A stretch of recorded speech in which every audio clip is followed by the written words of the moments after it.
Ar girdėti, jeigu be mikrofono šnekėsiu? Jo, girdėsim. Normaliai.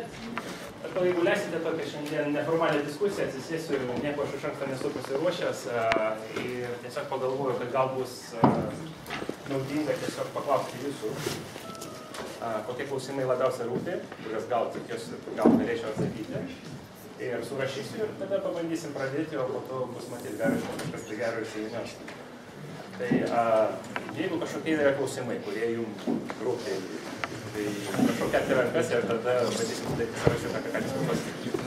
Man jau labai seniai toks klausimas, kai aš tik sužinojau apie jūsų veiklą.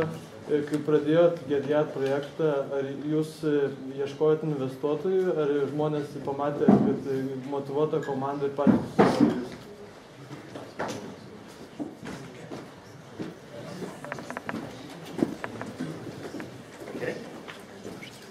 Keliese kūrėt įmonę ir kaip darbas pasiskirstė praktiškai?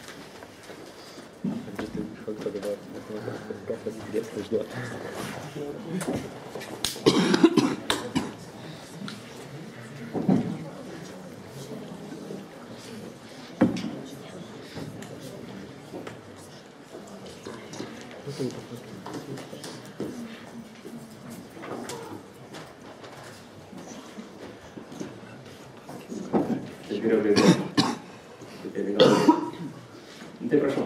Koks geriausias būdas išeiti į užsienio, visą pasaulinę rinką? Čia tai kaip globalus, tai kaip super.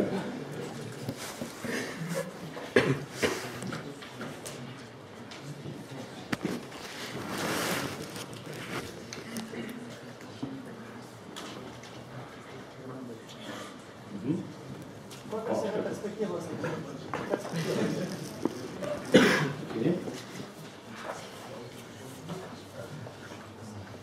O čia turite omenyje aplamai industrijos?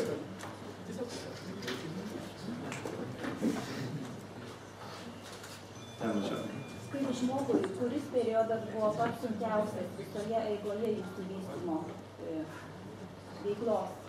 Tai moderiškas klausimas.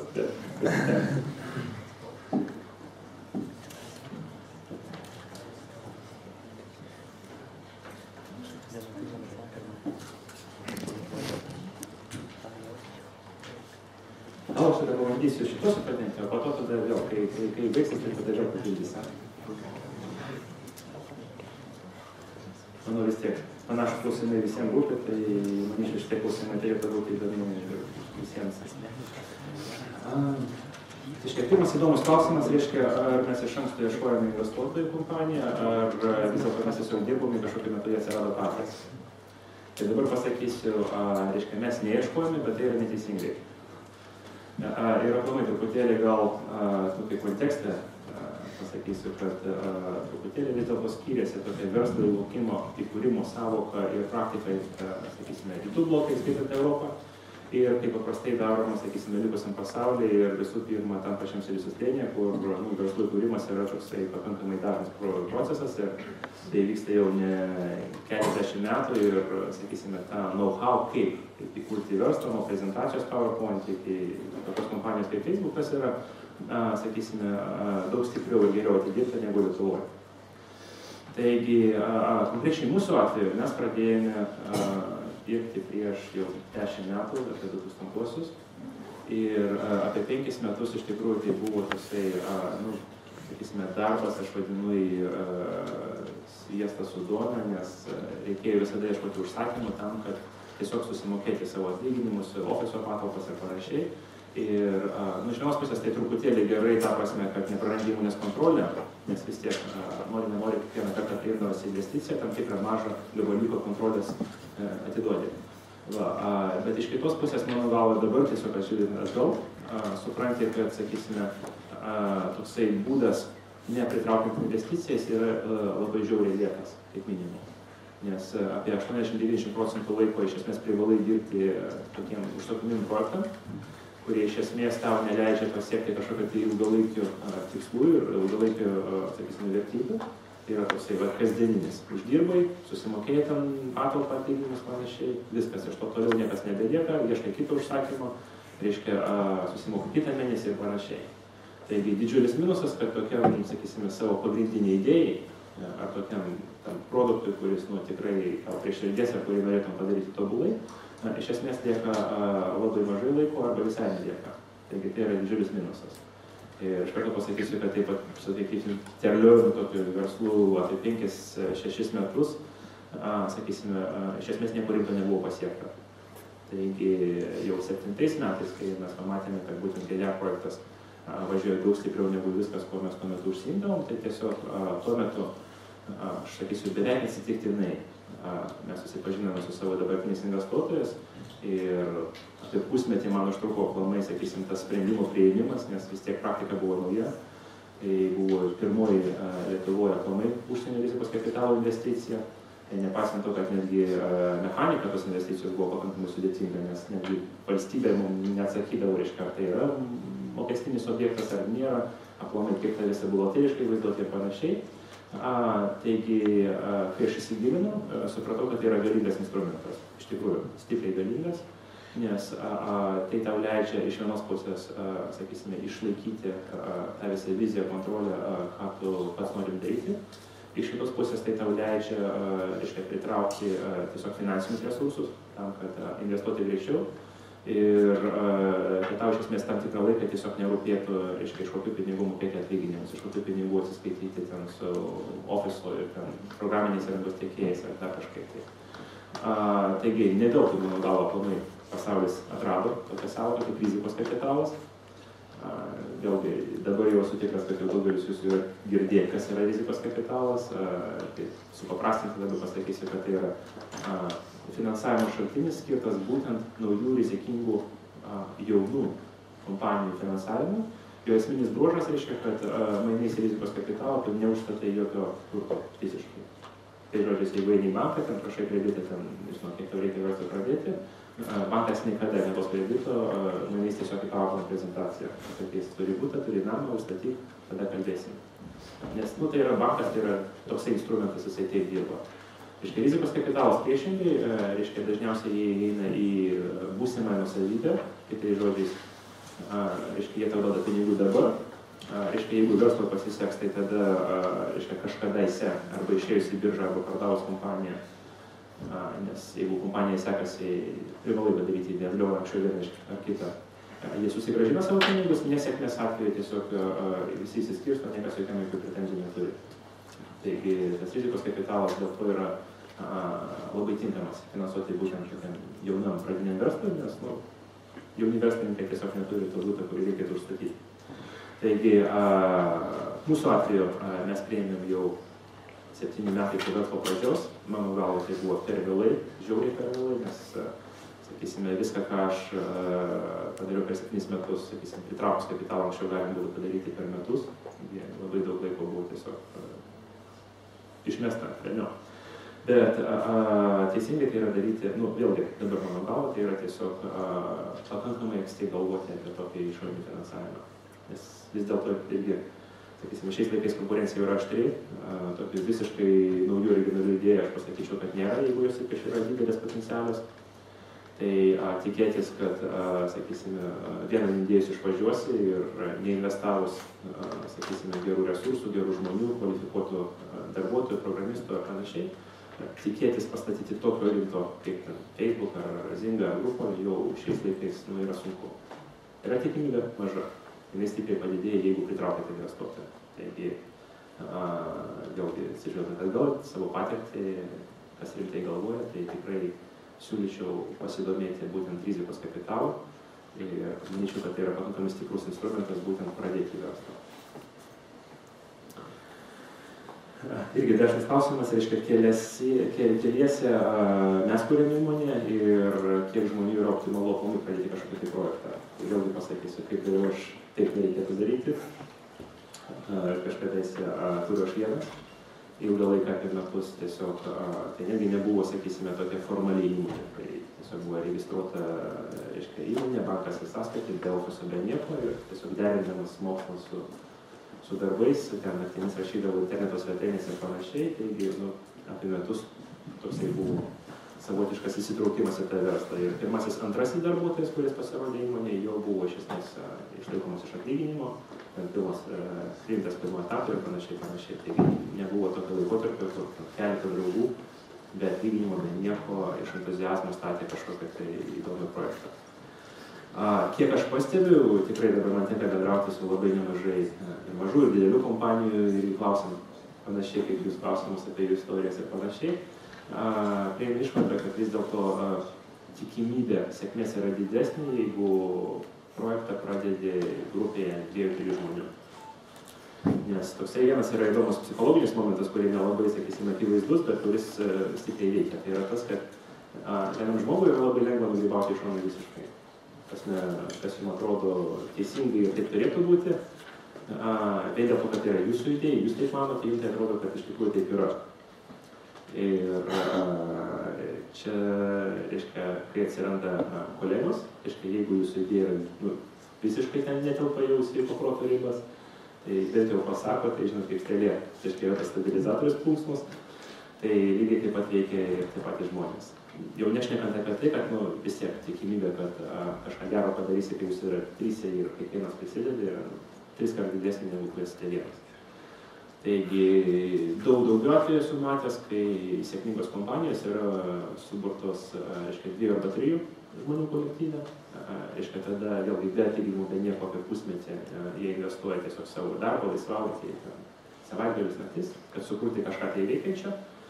Tada jau turint kažką tai veikiančio, jau daug lengviau pasidaro šnekėti su tais pačiais investuotojais, nes tada jie realiai mato jūsų darbų rezultatus, o patikėkit, kad 3 žmonės, dirbdami nors ar tik tai savaitgaliais, per pusmetį gali padaryti iš esmės labai rimtų dalykų. Labai rimtų. Pavyzdžiui, geros kokybės žaidimą ar pakankamai geros kokybės svetainė tikrai yra įmanoma. Ir kai jau turi realų produktą, tai tada pasidaro daug lengviau ir patiem aplamai, pažiūrėti, ar aplamai idėja verta ar ne, nes paleidus svetainę momentaliai per savaitę, tai reiškia, per tavo prielaidos, reiškia, kaip lankytojų srautas augs, ar ten, kaip pajamos bus uždirbamas momentaliai patikrinamos, ir jeigu viskas tikrai atrodo gerai, tai tada atsiranda daug lengviau rasti investuotoją tą patį, negu tiesiog pamajus ten tik tai prezentaciją aplikuoti. Taigi, vėlgi, nors mūsų atveju taip nebuvo, bet manyčiau, kad yra daug geriau pradėti kažkokią tai naują produktą vykdyti kompaniją iš 2-3 žmonių.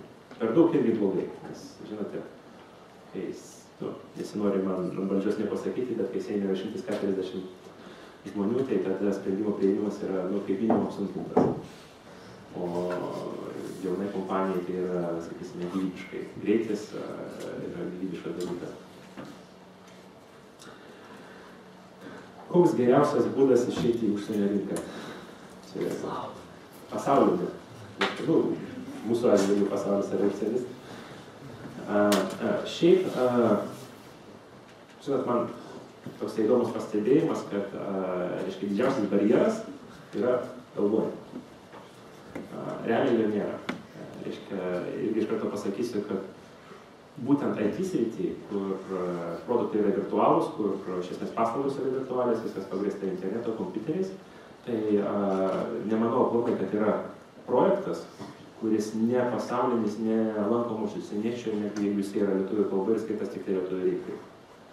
Aš tikrai esu paleidęs ne vieną interneto lietuvišką svetainę ir analizavus, sakysime, statistinė duomenys, kas ateina lankytojai ir panašiai, visada matai, kad visada pririnksi apie 100 šalių, sakysim, per mėnesį, kokia svetainė bebūtų.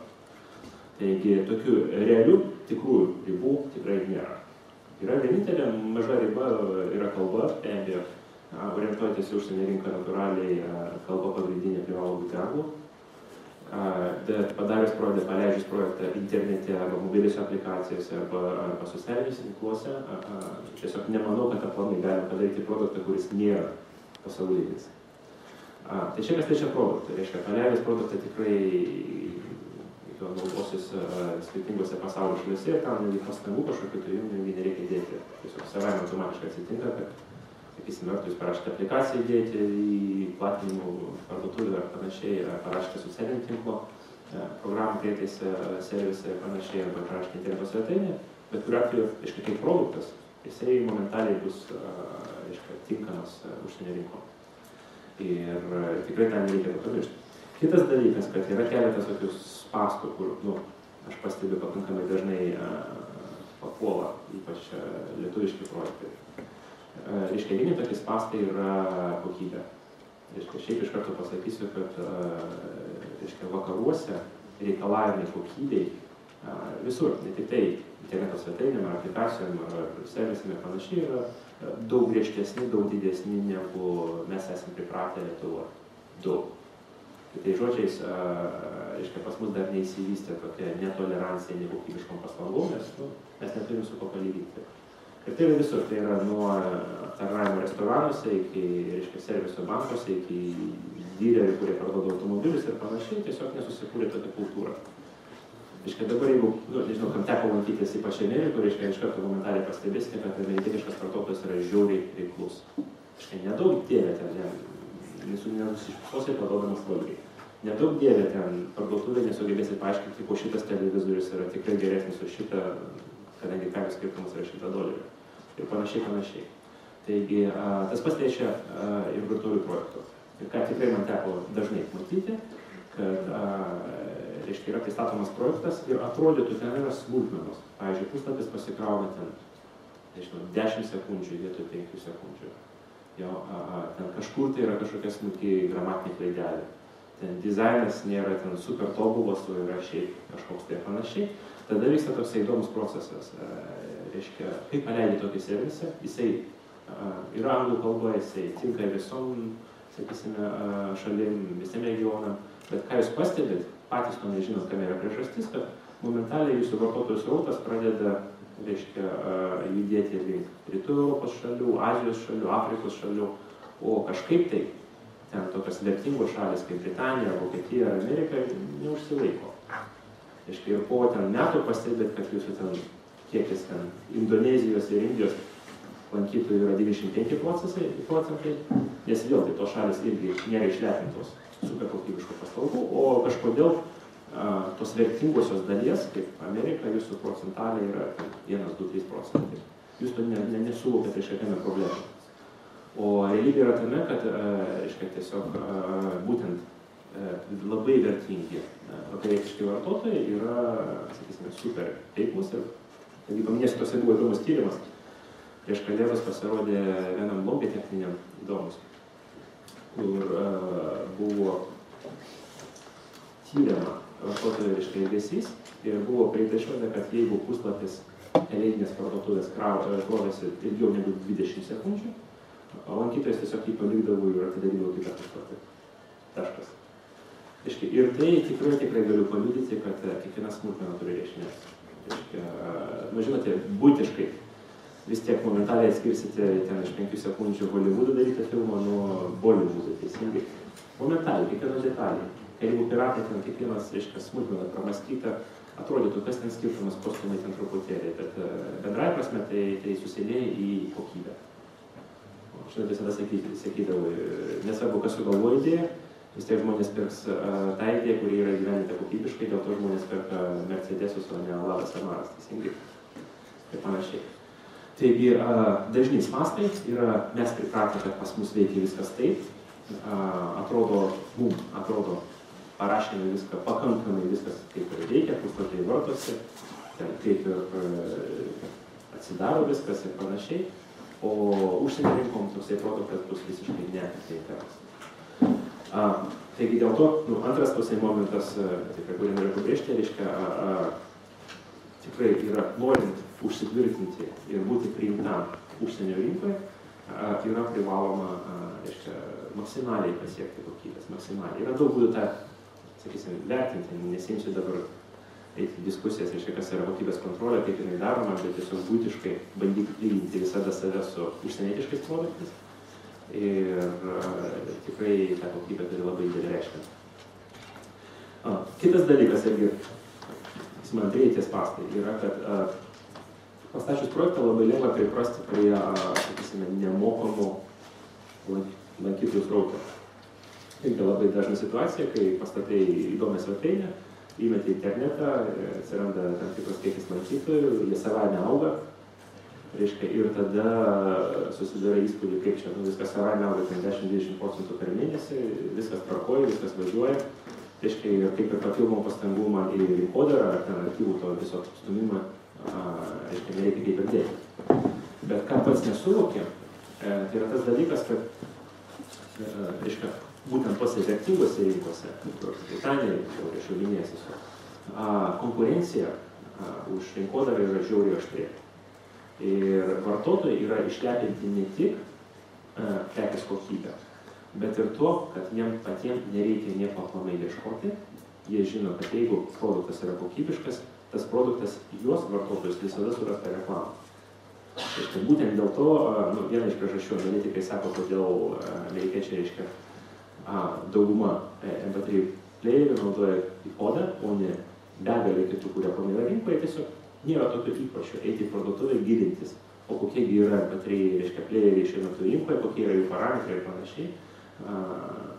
Taigi, jie tiesiog žino, kad jeigu yra kažkokia prekė, man bevažiuojant, bežiūrint televizorių, beklausant radiją, beskaitant internete, mane tikrai ta žinutė pasieks.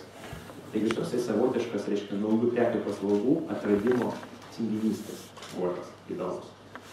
Ir, čia galima palyginti su lietuviais, pavyzdžiui, visi, kurie renkasi kompiuterį, tikriausia, darau prielaidą, bent jau vyrai, nes aš taip darau, reiškia, išanalizuoja, kokie yra, reiškia, pasiūla šiuo metu, kokias parduotuvės už kiek ką parduoda, reiškia, išrašo visus parametrus, ten, nežinau, Electromark'te yra tokie kompiuteriai tokiais parametrais, panašiai, apskambina viską ir aplamai, reiškia, kas savaitę nueinate elektronikos parduotuvę, pažiūrėti, kas gyvena mūri. Kaip pasiekmė, reiškia, tai yra vadinamas toksai aktyvus vartotojo elgesys. Reiškia, vartotojas aktyviai domisi, kas yra rinkoje, ir iš esmės, esant tokiam vartotojui, reiškia, tada prekės gamintojas iš esmės gali mažiau dėmesio kreipti į rinkodarą, reiškia, nebūtina reklamuotis ten laikraštį, nes žino, kad vis tiek nueisite, palyginsite ar pasirinksite, kas pigiau, geriau, greičiau, kokybiškiau ir panašiai. Reiškia, to pačio Amerikos rinkoje taip nėra. Reiškia, laikas yra per daug brangus, vartotojai yra išlepinti, jie žino, kad jeigu kažkas svarbus jiems bus pasakyta, jie neina. Neskaito, reiškia, tų palyginimų kompiuterių, neina į elektronikos parduotuvę, pažiūrėti, kas yra naujo ir panašiai. Taigi atsitinka taip, kad jeigu juos yra, reiškia, yra pasiekimi per reklamą, pavyzdžiui, Apple'as žiauriai daug išleidžia reklamą, nerealiai daug. Reiškia, važiuojant reikėliu, ten, nežinau, 100 km nepravažiuosi, kad didžiausią plakatą nepamatyti ir panašiai. Ir tada kas išeina, kad, reiškia, tie, kurie sąžiningai atlieka stiprią rinkodarą, laimi tą vartotoją, o kokybiškiausios nors ir būtų prekės, bet jos tiesiog lieka nepastebimus. Ir vėlgi tai priveda prie, sakysime, to pačio, sakysime, vartotojų kiekio nuvertėjimo, reiškia, užburto rato, kurį pasakiau anksčiau, jūs matote, kad savaime produktas auga žiauriai gerai, bet šalyse kaip Vietnamas, Indonezija, Indija, o vertingų vartotojų, kurių vertė iš esmės yra 100 kartų didesnė negu, sakysime, mažiausiai iš šalių tiesiog pas jūs kažkodėl neateina ir jums atrodo tai keista. Taigi, sakysim, tas antrasis dalykas, užtikrinus produkto kokybę, tiesiog susitaikai su to, kad norint gauti didelį kiekį brangių, vertingų vakarietiškų vartotojų, privalai profesionaliai apsiimti rinkodarą. Taškas. Tokio savaiminio kelio nėra tenai, nors jisai yra, sakysime, kitose regionuose, kur iš tikrųjų nėra tokios žiaurios rinkodarinės kovos už tą vartotoją. Vėlgi, ačiū Dievui, tie problemai yra išsprendžiama, nes darau prielaidą, turint kokybišką produktą, jums tikrai turėtų būti prieinami visi rinkodaros kanalai, nes vėlgi tai leidžia jums gauti geras investicijas konvertuoti tiek į rinkodaros žmonės, tiek į rinkodaros, sakysime, išlaidas. Taigi ta problema yra išsprendžiama, tik tai turime pakankamai anksti pastebėti ir tiesiog valdyti. Nes vėlgi darau prielaidą, dominuoti pasaulyje, reiškia turėti visas kliūtinės rinkas, tame tarpe tokias vertingas kaip Amerika ar Britanija. To tikrai nepasieksi tiesiog tokiu savaiminiu būdu.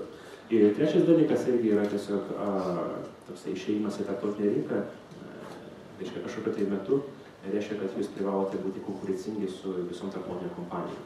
Nes, konkuruoti su to pačiu ten Google ar Facebook, sakysime, turint omeny, kad jie turi geriausius programistus, geriausius rinkodaros žmonės, geriausius pardavėjus ir panašiai. Reiškia, kad arba tu turi analogišką kolektyvą, komandą, resursus, kanalus ar panašiai, arba tu negali su jais konkuruoti. Ir čia buvo begalė, sakysime, pavyzdžių, kai kompanijos tame tarpe iš Lietuvos, sakysime, visi žino, kad yra Lietuvoje. ir vietinių socialinių tinklų, ir buvo ir vietinių paieškos sistemų ir panašiai, bet, sakysime, netokiais ginklais kovoti su profesionaliais produktais. Ir tam tikro momento prieini išvadą, kad, sakysime, Lietuva yra puikia šalis ir čia yra, sakysime, puikia galimybė tą idėją pradėti, ir išbandyti, bet prieini išvadą, kad, Hollywoodo filmų negali sukurti Lietuvoje, privalai važiuoti Hollywoodą. Nes irgi visada sakydavau, kad sėkmė yra tiek atskiros komandos kolektyvo produktas, tiek tai yra rezultatas aplamai visos ekosistemos ir aplinkos. Kodėl Avataras ar Titanikas yra tokie super geri? Ne tik dėl to, kad režisieriai yra genialūs. Tai privaloma, bet ne tik. Dėl to, kad ten yra studijos, ten yra aktoriai, ten yra finansavimas filmų, ten yra filmų platinimo bendrovės, ten yra rinkodaros kanalai ir panašiai. Tik tai visuma, sakysime, tų visų priemonių, iš tikrųjų leidžia tau geriausiai išleisti tą produktą, kurį mes suvokime kaip Avataras ar Titanikas. Taigi ta aplinka ir vėlgi, tikriausiai irgi mano tokia nuomonė, bet nesiimu vertinti tą kultūrinę, literatūrinį ir panašiai dalį, nes tai ne mano kompetencija, bet techniškai. Manau, tikrai pripažinsite, kad Hollywoodo filmai yra kokybiškesni, techniškai negu bet kur kitur pasaulyje daryti. Taigi tas pats iš esmės galioja visiems kitiems projektam. Ir jeigu jūsų įmonė yra, jeigu jūs nori laikrodį sugalvoti, natūraliai tada Šveicarijoje reikia daryti gamyklą, bet jeigu projektas susijęs su IT, su internetu, su technologijom, tai tada, sakysime, tokie informacinių technologijų centrai, šiuo metu be abejo tai yra Silicijos slėnis, tai yra Airija, tai yra Izraelis, tai yra Britanija, tai yra Olandija, tai yra Vokietija. Reiškia, vėliau anksčiau jūs panorėsite tenai plėstis, nes jums reikės rinkodaros žmonių, kurie turi 20 metų patirties rinkodaroje.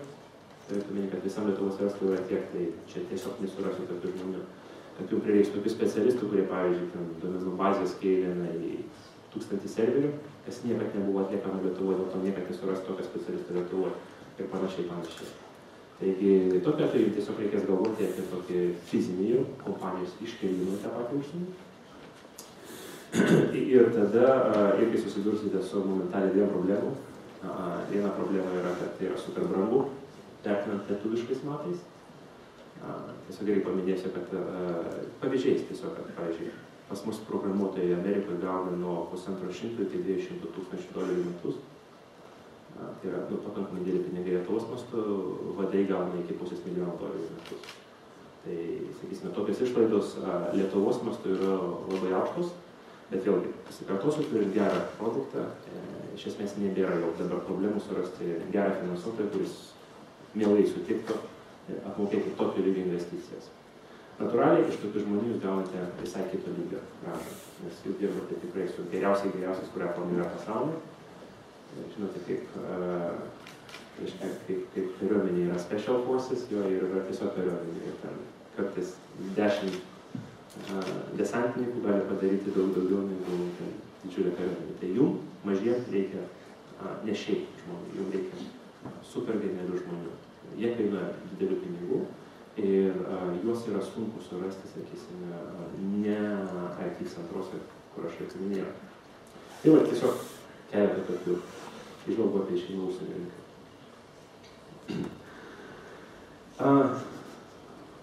IT perspektyvos, jo. Čia irgi toks labai platus filosofinis klausimas.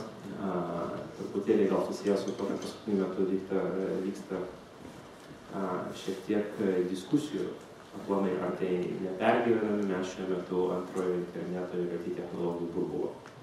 To, kad kai būdavo 2000 metais, ir nežinau, prisimenu tikriausiai, ne? Kur žlugo labai daug kompanijų dėl vertės numažėjimo, lūkesčių sumažėjimo ir panašiai. Tai čia, kaip visada pateikiu du įdomius tokius argumentus, siūlau juos apmąstyti patiems. Pirmas dalykas, jeigu jau visiškai aukščiausiu, sakysime, lygių žiūrėti aplamai į IT, kaip ūkio šaką lyginant su kitom ūkio šakom, tradicinėm, senosios ekonomikos, kaip maisto pramonė, kelionių pramonė ir panašiai, neišvengiamai užsiduoti paprastų klausimų. Aplamai kiekvieno atskiro žmogaus gyvenime, kokią dalį užima ta naujoji virtuali IT dalis santykinai su tą senąją dalimi. Reiškia, kitais žodžiais. Paimkite, pavyzdžiui, prieš 10 metų turėtume prisiminti, kiek laiko, kiek pinigų jūs praleisdavot internete, virtualius automobilius ir panašiai. Ir kiek šiandien. Tikriausiai sutiksite, kad per 10 metų tas santykis stipriai pasikeitė. Ir pagal kuriuos tyrimus, kai kuriuose sąlyse, kai kurie vartotojai iš esmės pusę savo gyvenimų. Tai yra laikas, tai yra dėmesys, tai yra išlaidos, tai yra pramogos ir viskas kitas iš esmės praleidžia tam pačiam Feisbuke. Ir panašu, kad tas santykis didėja. Kuo toliau, to daugiau, nes atsiranda vis daugiau ekrano aplink mus. Anksčiau buvo kompas 3 valandos į dieną, nes dar reikėjo televizorių pažiūrėti. Dabar jau televizorių, nežinau, tikriausiai nelabai žiūriu. Anyway, jeigu žiūriu, tai jau neužilgo persikrustyti internetą. Per išmanų telefoną iš esmės, vėlgi, netgi mūsų tyrimai vidiniai rodo, kad tą patį Facebooką vidutiniškai žmonės telefone patikrina 8 kartų per dieną. Čia vidutiniškai. Tai yra tokių, kur kas minutę tikrina, kažkas neatėjo, kažkas į draugus nesikvaišė, kažkas gal truputėlį rečiau. Bet tas svoris, sakysime, tų virtualių paslaugų vienodas. Ir netgi jeigu taip visiškai skeptiškai pabandyti primesti, kad tos virtualios paslaugos sudarys pusę aplamai mūsų gyvenimo per kažkiek tai metų, tada galima teigti, kad, sakysime, visa vertė to visų virtualaus ūkio iš esmės atitiks visą vertę ir viso ne IT ūkio. Tai yra, visi pastatai pastatyti, visos kelionės, visos pramogos, viskas, kas aplamai žmogus sugalvota offline, daugmaž prileista į vertę, kuri yra sukurta online arba virtualioje erdvėje. Ir tada, kai tai bandai transliuoti į tiesiog piniginį išraišką, tai atrodo žiauriai daug, žiauriai. Taip, nulių tikriausiai netgi Facebookas nebeturi. Ir tada, palyginti su to, kiek dabar vertinam mes savo kažkokio ir matai, kad per artimiausią dešimtmetį tai turėtų išaugti nuo 10 iki 100 kartų. Kitais žodžiais, vietos dar yra labai daug. Irgi tokį įdomų tyrimą, privesiu jau iš mano srities, be abejo, mano sritis tai yra mobilios aplikacijos. Mes bandome tyrinėti tą rinką labai aktyviai, labai kruopščiai. Anais metais buvom užsakę specialų tyrimą.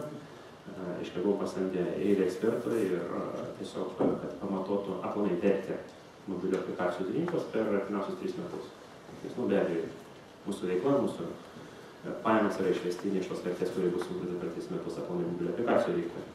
Ir išvados buvo tokios, eilės ekspertų, ir tai dabar be mūsų tyrimo dar yra 3, irgi pakankamai pripažinti, ir visi sueina, kad mobilių aplikacijų rinka sieks nuo 25 iki 50 milijardų dolerių per metus.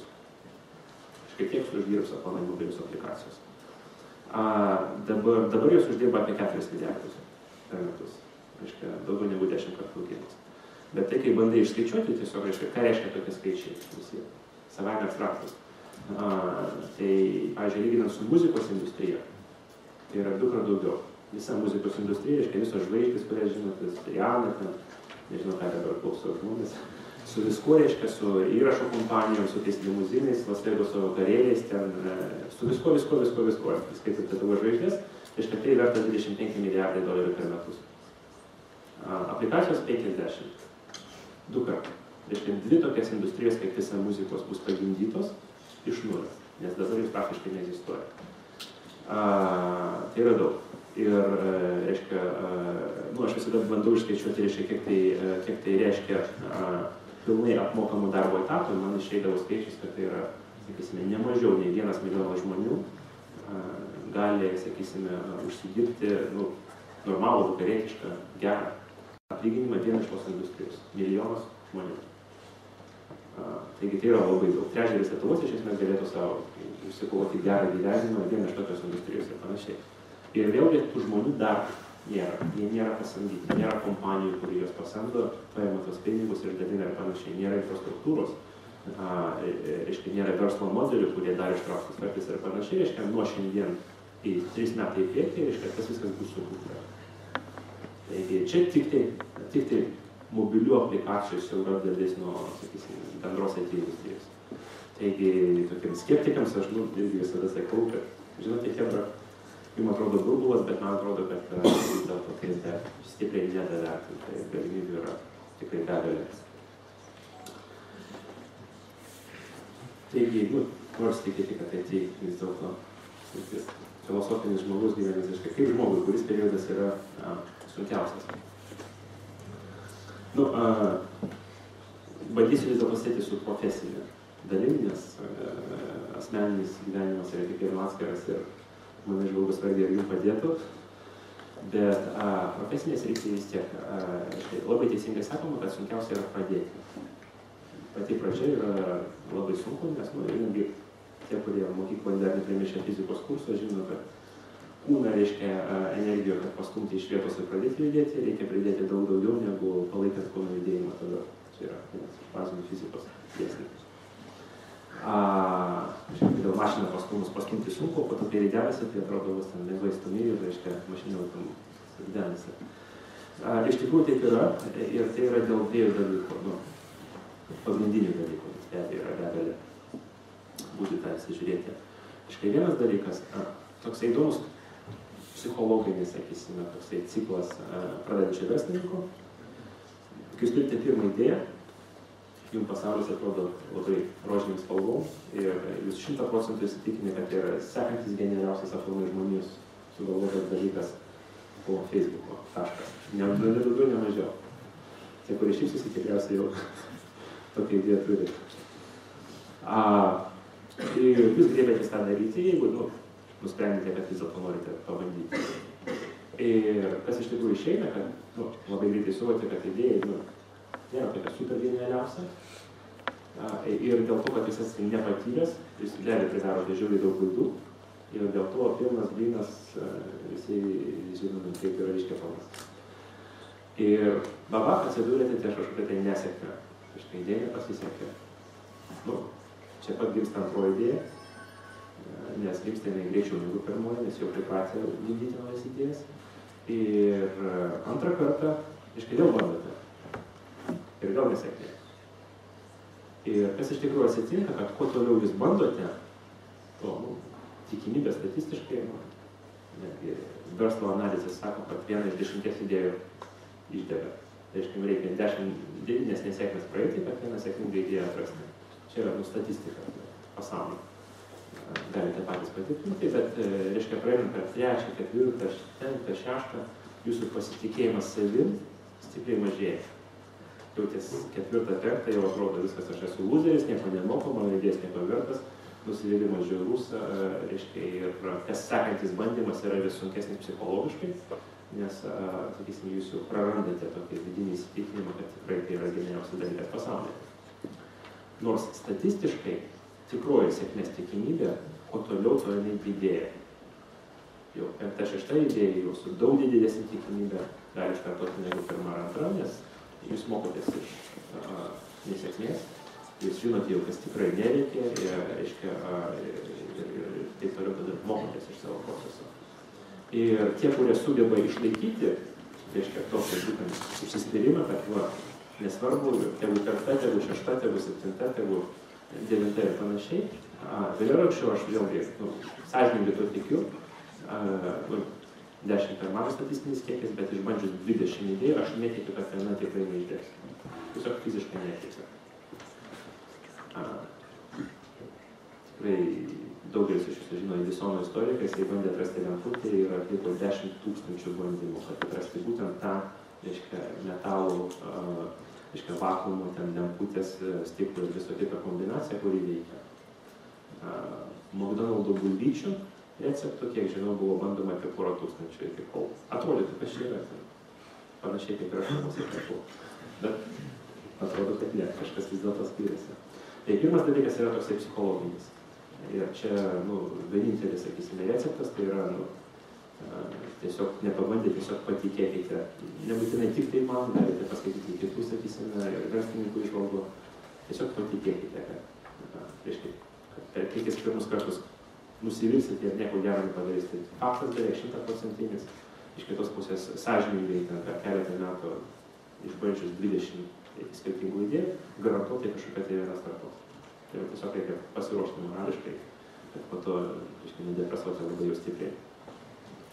Ir antras momentas be abejo yra darbo krūvis. Irgi, sakysime, čia irgi tokia, gal pasidarysiu tokia įžvalga apie mano požiūrį į verslininkai kaip tokie, nes skirtingai nuo sakysime, tokių priimtų nuomonių. Mano galva, verslininkas visų pirma asocijuojasi su rizikuojančios, kuris pasiima riziką.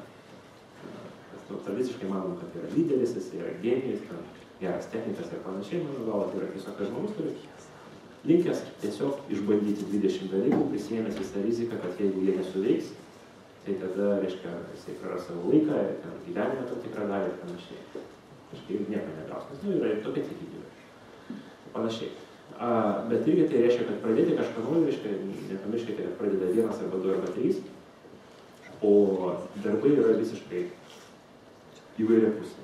Kažkai jums reikia tiek šiek tiek dėsti buhalterijos, tiek truputėlį užsiimti grafikos dizainą, tiek truputėlį programuoti, truputėlį vesti dėrybas, truputėlį dėrėti su tiekėjais, truputėlį daryti statistinius paskaičiavimus, truputėlį finansinius. Ir taigi, mano nuomonė, verslininkas, kuris pradeda verslus, privalo žinoti apie viską. Kai pasiekmė, reiškia, kai tu bandai sužinoti apie viską, tai pasiekmė yra ta, kad tu žinai labai viršutiniškai. Reiškia, žinai, gal bazinius keletą, nežinau, dizaino principų, nes per 3 dienas daugiau neišmoksi. Truputėlį žinai, kaip ten, debitą nuo kreditų buhalteriją atskirti ir panašiai, aišku, nesi specialistas. Ir be abejo, kadangi esate arba 1 arba 2 arba 3, reiškia, visas darbo krūvis atlieka jūs. Ir atsakomybė, reiškia, kad nepadarysi darbo. Yra kitokio visiškai lygio negu samdymo darbuotojas, kuris ten sako, viskas viso gero, 6 valandą vakarėlių namo, man yra ten pietus, vakarėlį, serialas prasideda, internete daryti pažaisti, Facebook patikrinti, ne, nes labai prastai, arba, reiškia, tu padarai, arba gali užsidaryti ir visiškai visą daryti namo. Taigi, krūvis darbo yra žiaurus. Dažniausia žmonės netgi neįsivaizduoja įlimstami tą visą pelkes, reiškia, ant kiek jis yra, sakysime, didelis. Ir kai tą suvoki, kad velnias, man čia ne tik, sakysime, ten to serialų pažiūrėti Facebooką, bet ir savaitgalį neišeina, bet ir ten vos pamėgoti užtrunka, ten atostogų tikrai negaliu skirti ten savaitę ir panašiai. Jau per vėlu, nes kaip bevažiuojant dviračiu, arba mini pedalus, arba dviratis krenta. Taškas neturi pasirinkimo. Ir, tiesiog mano patirtis ir kiek aš esu kalbėjęs su kitais verslininkais, reiškia, maždaug nuo metų iki 3 trūksta toksai juodo, reiškia, arimo periodas. Reiškia, kur nematai nei savaitgalių, nei atostogų, nei kažkokių tai vakarėlių, nei ten dar kažko, tai tiesiog 3 metus ariai, nes tiesiog privalai viską daryti pats.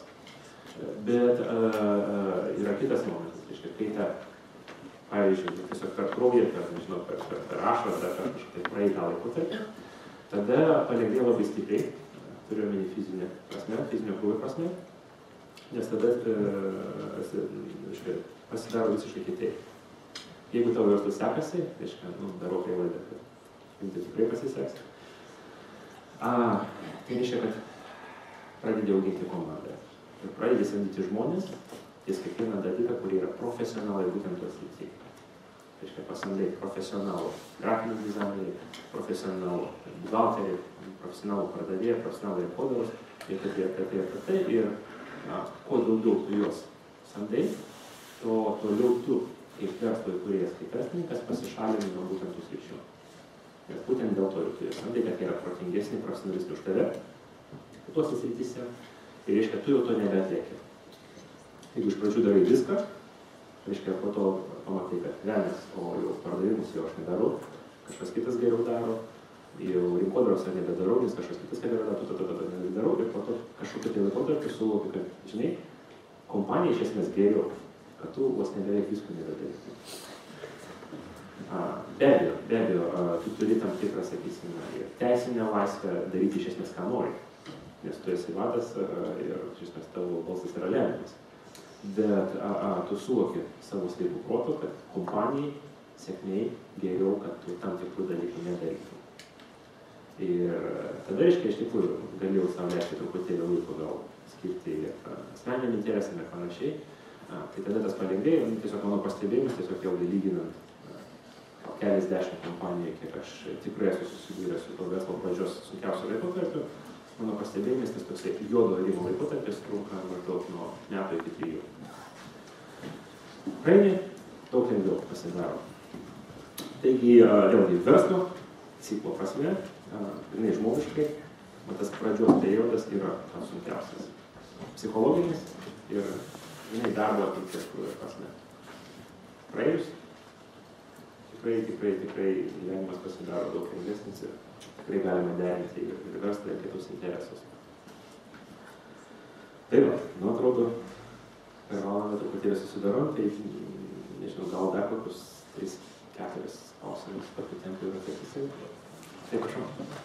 Du norėčiau. Vienas trumpas, tai būtų iš kelinto karto jums pavyko funkcionuoti, ta prasme, verslai.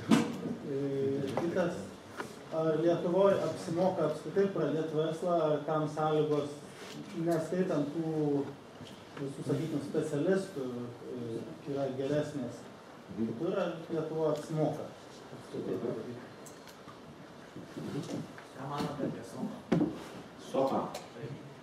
Šitas antipiratinis sąmokslas. Gerai.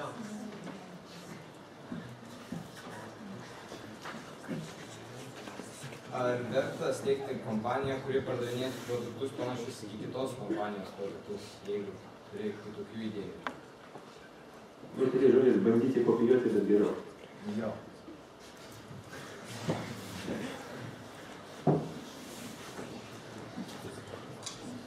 Ok, pamatysiu dar šitos, tai dar, Ar jūs mokat mokesčius Lietuvos valstybė, tai kaip offshore įmonė, tokia, kokio kitoj šalyje įkurta?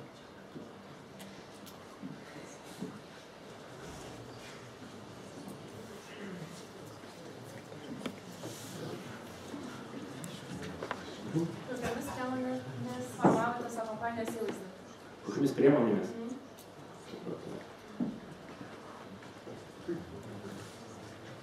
Dar vienas trumpas. Bet čia labai trumpai. Čia gal kai kurie nelabai žinos tas dalyką, bet project managementas, Agile, Scrum ar Waterfall. Dar norėčiau žinoti iššifravimą, kuris abreviatūrų.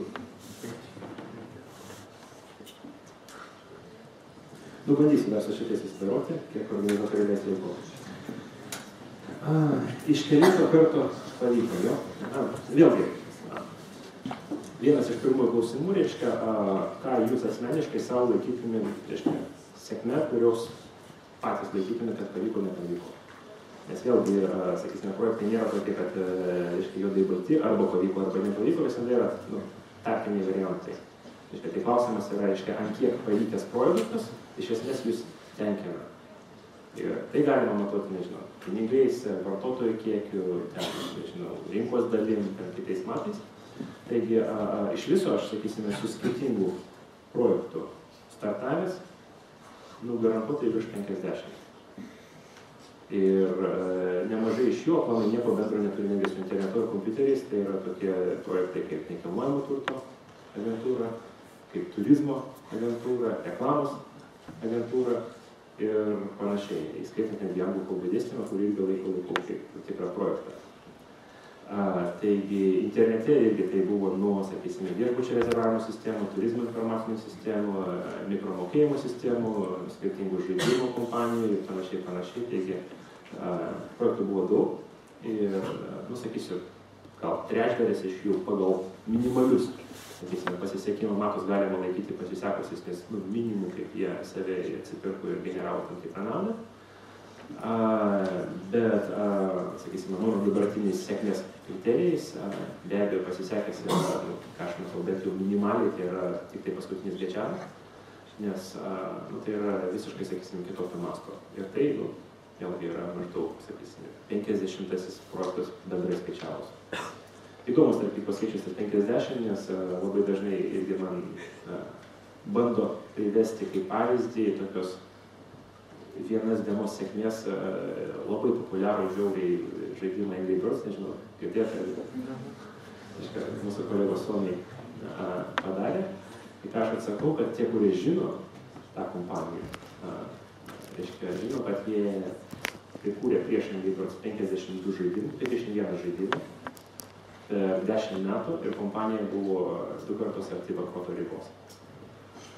Taigi irgi tas įdomus magiškas skaičius 50 kažkiek tai. Nežinau, tikriausiai labai daug kvėpimo, tiek daug laukti nesuteiks. Iš kitos pusės tikrai ką galiu pasakyti, kad kiekvienas projektas yra labai džiugu daryti. Nes vis tiek, kai darai iš tikrųjų kas patinka, darau prielaidą, jeigu jūs domitės verslu, kažką galvojate, turite savo idėjas, tai aplamai savaime procesas įgyvendinimo, tai kūrimo, reiškia paleidimo to momentu yra savaime naudinga, džiaugsminga ir įdomu. Taigi jokių būdų negalima sakyti, kad tai yra prarasti kažkokie tai rezultatai ar prarastas laikas. Ir vėlgi pasikartosiu, kad kartais ta neigiama patirtis, tai yra, reiškia, pasimokinti iš savo neigiamų pamokų yra kartais daug sveikiau negu išgirsti kažkokią tai teigiamą rezultatą. Taigi iš tikrųjų tiek užtruko. Dabar ar Lietuvoje apsimoka pradėti kažkokius verslus? Čia truputėlį tokia viena pasidalinsiu įžvalgą įdomią. Žinau, jūs to periodą ne visai, ne 100% užkabinot, bet, sakysime, mano studentavimo laikais pakankamai toksai, nepasakysiu, kad super, o galima čia didžiuotis, bet buvo super populiarus dalykas, tai yra programinės įrangos piratavimas.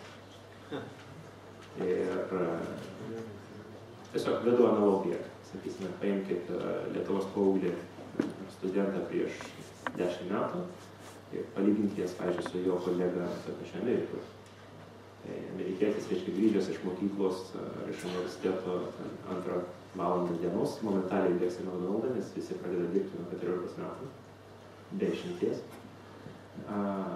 Reiškia, kiaurą parą jisai arba mokysis arba dirbs, savaitgaliai, reiškia, jisai važiuos į beisbolo rungtynės žaidynėse arba į Disneylandą ir atostogas praleis ir kažkur tai salose. Ir visa kompiuterinė arba jo kompa bus negalio, tai reiškia, kad tai bus 3 ar 4 žaidimai, per kalėdas nupirkti tėvų ten po $500 kiekvienas. Ir jisai bus paragavęs tokių dalykų, kaip Visual Studio Max ar Photoshop ar C++ ATK, Microsoft Visual Studio ir panašiai universitete. Tik tai geriausia atveju valandą per dieną. Dabar įsivaizduokite lietuvių paauglį prieš 10 metų, kuris, reiškia, po mokyklos grįžęs, reiškia, kompas vienintelis yra jo žaistukas. Tam kompai yra sukrauta programinės įrangos už $1 milijonų laisvai. Nes tie paketai profesionalus yra be galo brangus. Grafiniai paketai gali 100 000 ir daugiau. Reiškia, žaidimai visi jau seniai nusibodo, jau nėra motyvacijos kompalėsti žaidimų, nes jau vaiko visi lygiai praeiti. Dabar tautės trakės, ne? Laikais puikiai daug būdavo. Ir panašiai, tai jau visiškai nusibodo, jau čia stovi. Reiškia, kas yra įdomu, tai yra maždaug ten, nežinau, su Maxu, ten su 3D Studio Maxu truputėlį projektuoti ką nors, kokį nors trimačio tokį gabaliuką, ar ten kokį nors žaidimą šiaip savo sukurti, ten su Visual Studio ir panašiai. Taigi, sukus 10 metų į priekį, ką aš matau, ryškiai matau. Iš vienos pusės tai yra techniškai labai, sakysime, pažengusi karta. Daug stipriau negu vakaruose. Daug stipriau. Reiškia, aš irgi kartais pajuokauju, po amerikiečių vidutiniško techninį slavimą užtenka naudotis iPhone'o iPad'u. Bet perinstaliuoti ten Windows'us ant Linux'o, ten ir panašiai, sakysime, distributyvą ten kažkaip tai instaliuoti, tokio jau niekas niekada nėra daręs. Ir iš čia išeina, atsitinka 2 momentai. Vienas momentas, kaip vartotojai, mes pasidarom daug labiau jautresni ir greitesni įsisavinimų tokių technologijų, kurios yra, sakysime, šiek tiek labiau techninės negu įprasta. Darau prielaidą, visi moka naudotis bankinėm atsiskaitimų sistemą. Be išimties, kas nemoka naudotis atsiskaitimais internete. Tokių nėra, ne? Iškai, jeigu aš jums pasakysiu, kad netgi profesionalai buhalteriai Amerikoje nežino, kas yra IBAN numerio standartas banko, ir iki šiol didžioji dauguma įskaitant, reiškia, atlyginimus, faktas įdomu, niekada negalvoju, pas juos atlyginimų vokelis iš tikrųjų yra fiziškai, nes viskas yra popieriniais čekiais. kiekvieną penktadienį darbuotojai ateina pas buhalterį ir kiekvienas gauna savo vokelį su išrašytų popierinių čekių. Lietuvoje irgi vokeliai labai populiarūs. Taip, tai vokeliai yra populiarūs, bet ten nesiekiai. Ir tikriausiai ne dėl to, kad žmonės nemoka naudotis internetu. Spėlioju, negaliu nepatvirtinti, nepaneigti. Taigi, kaip vartotojai mes, sakysime, to nelabai suvokiam, nes aplamai, mano galva, aplamai, galvoja daug daugiau negu iš tikrųjų yra. Ypač yra atskiras kitas klausimas. Bet, mes to pripratę naudotis, tai reiškia, kad novatoriškom paslaugom mes susitėjautos, socialinius greitai. Tai reiškia bankininkystė, tai reiškia e-vyriausybė, tai reiškia tos pačius referendumus, kur internete didžioji dauguma darė tiesiog neišėmė iš namų per internetą ir panašiai. Ir vėlgi tokio imlumo greito naujų technologijų kitose šalyse rinkose retai pasitaiko. Tai šią prasme mes kaip vartotojai yra, sakysim, nesakau, kad prilystame japonams, kurie yra pasaulio lyderiai įsisavinti aplamai visą elektroniką, bet dėl to, kad jų būti yra virš 2 metrų ir ten aplamai daugiau visiškai negali daryti telefonį, negu būti vietame pasaulyje, bet čia yra atskiras klausimas.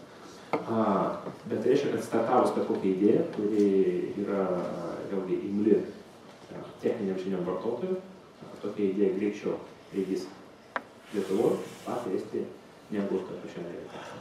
O kitas dalykas, reiškia, vėlgi, reiškia, tų pačių idėjų ir žmonių sugebančių kažką naujo pabandyti ir padaryti, irgi santykinai su žmonių kiekiu yra daug daugiau.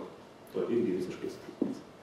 Nes, vėlgi, kad tau gimtų, sakysime, bent jau šiek tiek protinga IT, interneto, žaidimo, dar kažkokia idėja, reiškia, labai padeda, jeigu tu esi realiai praėjęs visą klaiką ir Counter-Strike ir panašiai, nes paragavęs visų elementų, kaip vėlgi, aiškiai viską žinai, tai tada gali pritaikyti kas geriausia ir sukurti iš tikrųjų žaidimą šiek tiek geresnį, sugalvoti, negu tas, kuris 4 žaidimas per kalėdas tik prie savo kompiuteris gyvenime.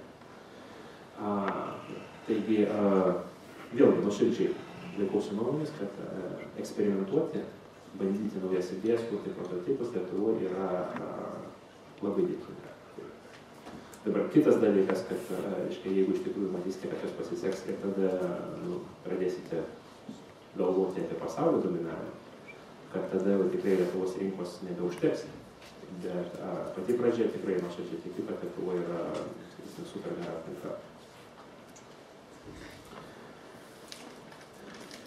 Irgi kitas dalykas, kad tai reikia tam tikras truputėlį dalykai įvertinti tam tikras srities. Vis tiek skirtingose pasaulio šalyse skirtingos sritys yra skirtingai konkurencingos. Jau minėjau, sakysim, bankinių technologijų sritį. Irgi nežinau, kuriem iš jūsų aplamai teko naudotis, pavyzdžiui, bankiniam sistemom, to pačiu negu Britanijai. Tai teko, palyginus, pavyzdžiui, su Swedbanku ar Sberbanku, kurį laimėtų. Ten daug viskas primityviau, ir kad mažai ką gali internetu vis tiek turėti į banko padalinį. Ir su darbuotojais turi bendrauti, negali taip laisvai kaip čia viską atlikinėti. Kažkaip nedažnai laikraščius tenka skaityti, kad ten Britanijoje yra primityviau. Jo, atvirkščiai visą. Bet tai yra tiesa. Pritariu 100%, aš asmeniškai naudojuosi, sakysime, tom bankiniam paslaugom daugelį pasaulio šalių ir Britanija yra maždaug tai vidurį nuo mūsų, Amerikos yra stipriai atsilikusi. Teko man su vienu banku, minėsiu amerikietiško ir vienu iš vardų kalbėtis ir jisai sakė, tai mes visų pirma vieną turim. Mūsų bankomatai nuo šiol skenuoja automatiškai atpažįsta tos popierinius čekius.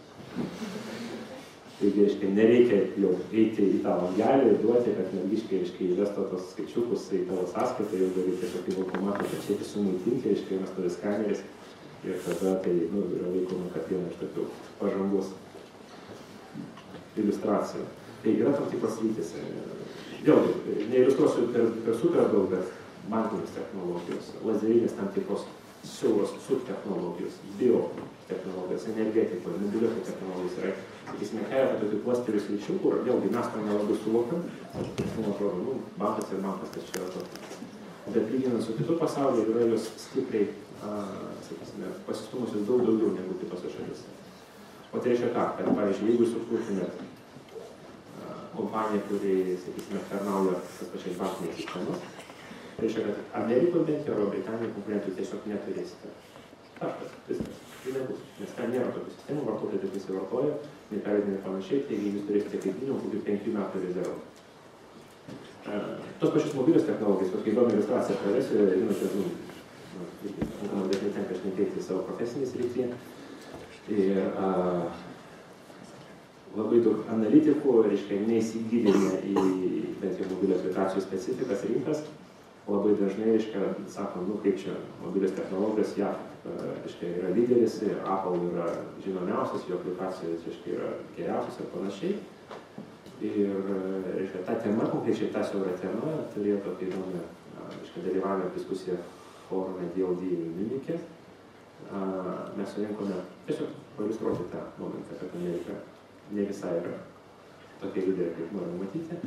Mes paėmėme 10 žinomiausio pasaulio aplikacijų, įskaitant Angry Birds, įskaitant Cutlerope, Doodle Jump, nežinau, kaip sakome tokie vardai, bet tiesiog paėmėme 10 to parduodamų aplikacijų ir tame 10 nebuvo nei vienos amerikiečių kompanijos, o 80% iš top aplikacijų buvo iš kitų Europos. Reiškia, Cutlerope tai yra vienas programuotojas Rusijoje sėdi, ten Doodle Jump yra iš Kroatijos, ten Tomka, nežinau, super populiariai kas žino. Reiškia, tai yra iš Rumenijos, panašiai ir kodėl? Viskas paprasta. Reiškia, mes pradėjome aplamai šitos pasaulio šaliai programuoti mobilias aplikacijas. Prieš 10 metų, Amerikoje iki iPhone atsiradimo prieš 3 metus, prieš 4 dabar. Praktiškai nebuvo industrijos kaip tokios. Taigi jau kai laikas atėjo, reiškia, kurti vėl, kaip aš sakau, super kokybiškas aplikacijas, tai tos kompanijos kaip Rovio, kurie turėjo 10 metų patirties tos srityje, tiesiog pralenkia, sakysim, naujokus. Tai vėl grįžtant prie Lietuvos sąlygų, jeigu jums nesvarbu kokiais srityje kurti savo idėją, tai tada pasidomėkite, reiškia, kokios yra sritis, tai yra stiprios. Ačiū Dievui, kad tai jau šiuo metu yra daug diskutuojama, kalbama daug yra šaltinių. Ir tiesiog turėkite omeny, kad pradedant verslą būtent tos srityje, jūs automatiškai, reiškia, daug esate labiau konkurencingi negu, sakysime, kitose šalyse, kur būtent ta verslo sritis nėra tokia pažengusi kaip čia. Sopa ir aplamai piratavimui ir visa kita, tikriausiai neatsakysiu taip giliai, kaip gal jums norėtųsi. Gal tiesiog savo nuomonę išsakysiu, kad mano gal aplamai tie verslo modeliai, kurie šiuo metu galioja aplamai iš autoriniam turinį kaip tokia, muzika, filmai ir panašiai, manau, jie yra pasenę stipriai, jie neatitinka, reiškia, dabartinių tendencijų, dabartinių terpių. Reiškia, tas faktas, kad tiesiog per internetą negali kol kas labai tvarkingai žiūrėti visą televiziją, ir tai ne dėl to, kad technika to neleidžia, tai reiškia, aplamai visas platinimas, pavyzdžiui, to pačio serialo, kas yra pagrįstas senom didelėm sienom, kur, reiškia, yra perprantami regionai, tie regionai, reiškia, turi licenzijos yra pritaikytos, reiškiniam, kurių, reiškia, jau seniai jau žmonės išaugo iš, reiškia, pritaikyti, reiškia, televizinė terpė, ten žiūrovų kiekiui, teritorijų ir panašiai, netgi nėra tokios, sakysime, sutarties ar sutartinio objekto, kaip licenzijas, kaip meninė, interneto transliacija ir panašiai.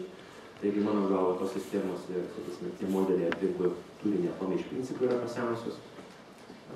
Dėl to, reiškia, aš, sakysime, nors ir nepalaikau šiuo metu piratavimo visiškai, tik tai edukaciniais tikslais galime. Ir manau, kad daug ką reikėtų keisti, tai dėl to, būtent to sprendimo, kuris iš esmės sako, žinote, mums netinka, uždrauskime, aš nepalaikau, nes tikrai jisai nieko neišsprendžia, bet to pačiu ir nesilaikau tos kitos pusės, kur sako, viskas turėtų būti ten išdėta visiškai nemokamai ir panašiai, ir ten kopiratas neegzistuoja. Tiesiog manau, kad tikrai reikėtų šitą tikrai daug galimybę ir jums pasireiškia. Manau, kad stipriai industrijai trūksta aplamai naujo iš principo naujo pardavimų modelio aplamai turinio turinio. Tiesiog pailiustruosiu, kad keletą buvo tokių įdomių bandymų, nežinau, kurie seko ar ne. Pavyzdžiui, Stephenas Kingas vienu metu išdėjo, reiškia, knygas, vieną knygą nemokamai internete ir pasakė, kam patinka, paspauskite čia mokėtiniai doleriai. Pririnko $1 tokių, reiškia, būdų. Yra kitų, reiškia, būdų nesilaikyti tų standartinių, reiškia, paklimo schemų, eksperimentuoti. Nepasakysiu, kad kas kažko tai rimto yra atrasta, visiškai ne. Bet turėtų omeny, kur tos technologijos juda ir aplamai, kaip žmonės pradėjo naudotis, tai tikiu, kad per 5 metus privalomai kažkas turėtų būti pakeista, atrasta naujo ir tada jau tie, aiškiai, sopai ir panašiai, jie praras aktualumą, nes tiesiog iš principo viskas bus kitaip. Nežinau, ar sakysime, pakankamai pasakymų tinka, bet judėsim gal toliau, nes laikas visą šitą būdės pažiūrė. Aiškiai, irgi labai įdomus klausimas, ar verta kopijuoti idėją, kad daryti kažką, ką kažkas kitas yra padaręs. Keletą momentų tokius gal įdomių kampų žiūrėjimo į kopijavimą kaip tokį. Iškai, pirmas dalykas, jeigu pastebėsite, pabandysite įvertinti, sakysime, super sėkmingas idėjas, kaip socialiniai tinklai, paraškos sistemas ir panašiai, iš esmės pastebėsite vieną tokį įdomų labai dalyką, kad kopijavimas jų yra labai neretas atvejis, bet jisai veikia tik tai specifiniam sąlygom. Tai yra būtent, kai idėja yra kopijuojama dideliai uždaroj rinkoj. Kaip Prancūzija, Kinija, Rusija, Vokietija ir panašiai. Kitais žodžiais atsiradus Facebook'u, pavyzdžiui, Rusija atsirado tinklų ir Klasnikai, ir Kontaktai, ir kitų, Kinija atsirado kitų panašiai tinklų ir panašiai, ir vidinė neslėpia, kad jie iš esmės kopijuoja šniptiškas idėjas.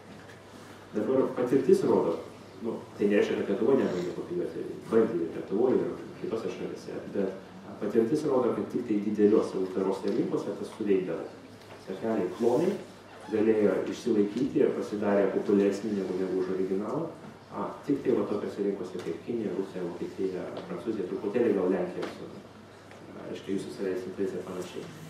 Nes uždara rinka tai reiškia, kad svetimam yra sunku ją pasisverti.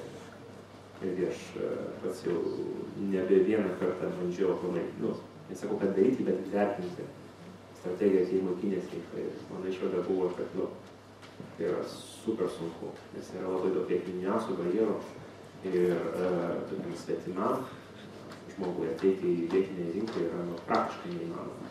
Kaip žinote, Google'as turi sunkumų, Facebook'as neegzistuoja, Twitter'is neegzistuoja Kinijoje ir panašiai.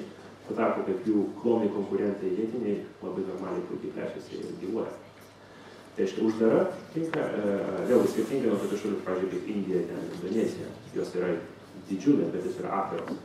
Jos labai lengvai įskverbia į save, reiškia, vakarietiškus produktus, projektus ir panašiai. Jeigu uždarumas reiškia, kad originalų sunku įeiti, tai dažniausiai originalas galvos apie pagrindinį esminį rinkų užkariavimą ir nesuks savo galvos, reiškia, kaip ten Kinija ar dar kažkur, tai reiškia, tokio kaip ponas veikia. O didelė rinka, tai reiškia, kad aplamai tiesiog rinka pakankama, kad išsilaikytų. Nes, pavyzdžiui, darau prielaidą, kad jeigu Lietuvoje atsirastų konkurencinis Facebook'ų tinklas, tai tiesiog Lietuvos rinka per maža tam, kad surinktų tiek pajamų, kad galėtume investuoti į savininkai tiek, kiek investuoja Facebook'as tam, kad aplamai techniškai tas vietinis tinklas būtų bent jau tokios kokybės kaip yra vakarietiškas. Tiesiog paprastai, empirinis klausimas, jeigu Facebook'as investavęs $1 milijardą į savo platformą ir dar biržose dabar ieško nuo 5 iki 10, Lietuvoje aplamai dvi alternatyvos, ar investuoti daug mažiau, nežinau, kaip Lietuvoje maksimumas yra, arba neinvestavus, reiškia, gali konkuruoti su tiek investavusiu partneriu. Sakymas tikriausiai nelabai. Bet dideliuose rinkose, kaip Kinija ir panašiai, vietinės rinkos yra pakankamai didelės tam, kad iš tikrųjų pateisintų didelės investicijas, nes jos atsiperka. Čia vienas toks įdomus, pažiūrėti į kopijas ir tarp kitko yra ne viena netgi, sakysime, grupė investuotojų, kurie tiesiog investuoja į klonų atsiradimą dideliuose uždarose rinkose.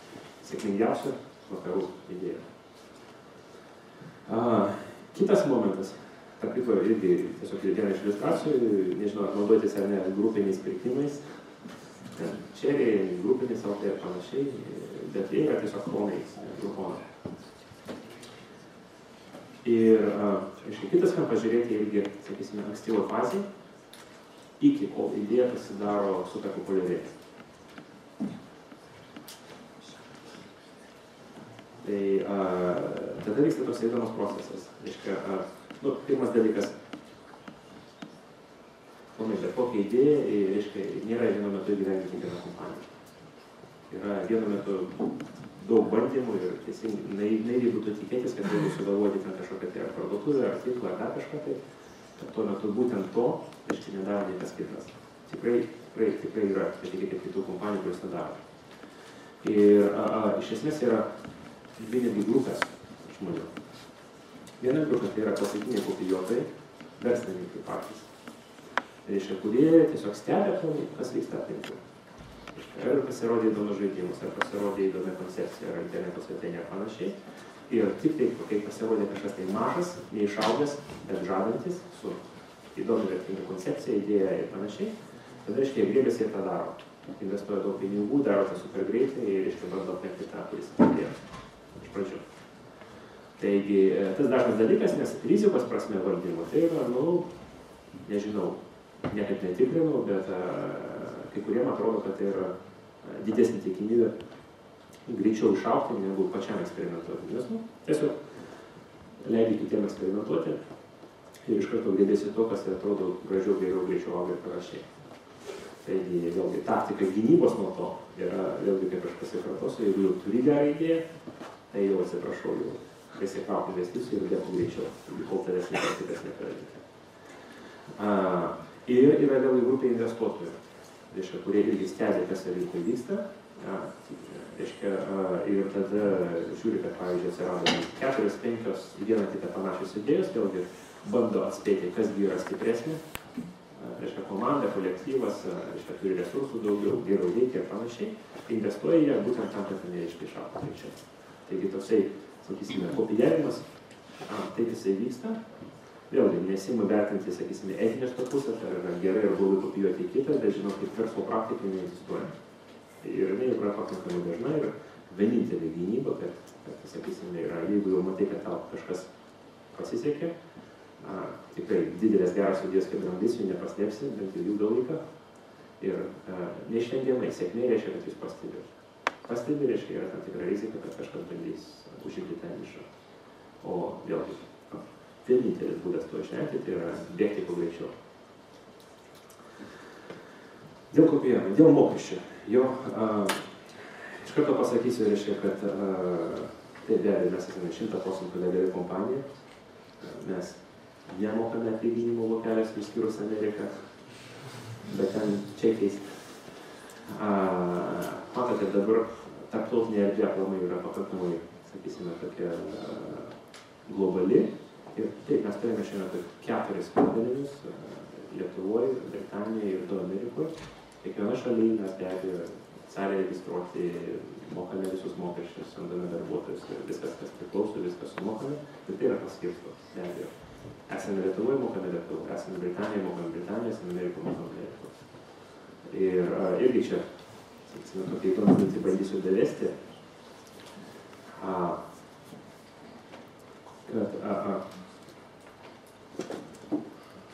Aplamai, žiūrint aplamai verslo filosofiją kaip tokią, aš gal ne vieną kartą sakiau, gal nepasikartosiu, kad šiuolaikinė praktika yra nesiekti maksimalaus pelningumo ir išsitraukti pinigus asmeniškai per dividendus. Ir pasenusi, sakau, mažiau pelninga praktika, negu auginti kompanijas vertę maksimaliai kaip įmanoma ir tada, jeigu jau reikia kažkiek asmeniškai pinigų išsitraukti iš verslo, tada arba parduodi visą kompaniją, arba išeini į biržą, tada tavo akcijos pradedamos kotiruotis ir tada gali tiesiog 1-3% akcijų parduoti iš kiek reikia pinigų. Ir taip pasiekti neasmeninės piniginės grąžos į savo investiciją. Dabar vis populiarėja tas trečias būdas, kada iki išėjimo į biržą yra taip vadinama antrinė rinka, tai yra tam tikri investoriai, kurie tiesiog perperka tam tikrą nuosavybės dalį ir duoda tau grynų pinigų, jeigu tau reikia ten automobilio, namo, dar kažko tai. Iki kompanijos pardavimo bei išleidimo į biržą, bet visur bendras dalykas yra tas, kad optimizuoja kompanijos vertės prieaugį. Tau rūpi, kad maksimaliai greitai augtų kompanijos vertė. Ir slėnyje, skirtingai nuo Europos, kurie matuoja vertę išveda iš pelningumo, Amerika augančiom IT kompanijom. Vienas iš dažnų būdų tai yra matuoti pagal pajamų augimą ir pajamas. Jeigu kompanija auga 2-3 kartų per metus, tai tada neretas atvejis, kai jinai bus vertinama 10 kartų metinis pajamas. Vėlgi, reiškia pajamas, ne pelnas. Jeigu kompanija planai surenka per metus $1 milijoną ir jinai auga 2-3 kartų per metus, tai reiškia atskaitos taškas kompanijos vertinimui yra 10 kartų pajamas, jinai bus verta 10 milijonų. Nereti atvejai, kur yra 20 ir 30 daugiau. Tikrai nereti. Prieš 2 metus buvo parduota viena labai pažįstama gera kompanija, iškart prie $32 milijonų pajamų. Metinė jinai buvo parduota už $850 milijonų Google. Taigi, patys įteikti matematiką. Bet, reiškia, vėlgi aš privedu prie to, kad jums, kaip įkūrėjai, pelningiausias būdas maksimaliai užsidirbti yra būtent per kapitalų prieaugį, tai yra per kompanijos vertės auginimą, jau kad ir mokesčiai ten yra kitokie, nes jie skatina augimą.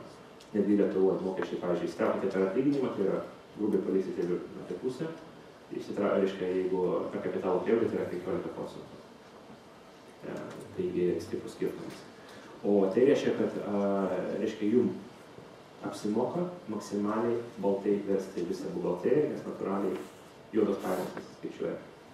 Jeigu sugebate parodyti investuotojui, kad jūsų baltos pajamos yra milijonas, jūsų vertė bus 10 milijonų taškas. Ir dabar kas atsitinka, kad jeigu jūs susigundote sutaupyti mokesčių sąskaitą ir bandote tos mokesčius slėpti, pavyzdžiui, uždirbau 1000, noriu padėti į kišenę, tokiu būdu sutaupydamas 500 litų. Reiškia, per tą 10 metų jūsų kompanijos vertė nuo to 1000 nepatekimo į buhalteriją sumažėja 10 000 ir jūsų praradimas iš tikrųjų bendras yra labai stiprus. Nes jūs sutaupote 500, o prarandate 10 ir jeigu netgi padaryti pataisą į mokestį iš to 10, kurį teks sumokėti, jeigu norėsite išginti 10, vis tiek liks 8,5. Taigi laimite 500, prarandate 8,5 tūkstančio. Ant kiek nenaudinga mokesčius nemokėti. Bet tai, sakysime, tokie samprotavimai reikalauja bent jau bazinių supratimų, ką tu darai, nes pagunda, turiu tą pinigą ir greitai turėti, yra stipri. Tai iš karto pasakysiu, nesakau, neapeliuoju ten teisingumą ar panašiai, apeliuoju tiesiog į banalų, sakysime, pelningumo optimizavimą. Tai yra pelninga mokėti mokesčius. Dėl to mes irgi taip visada darome.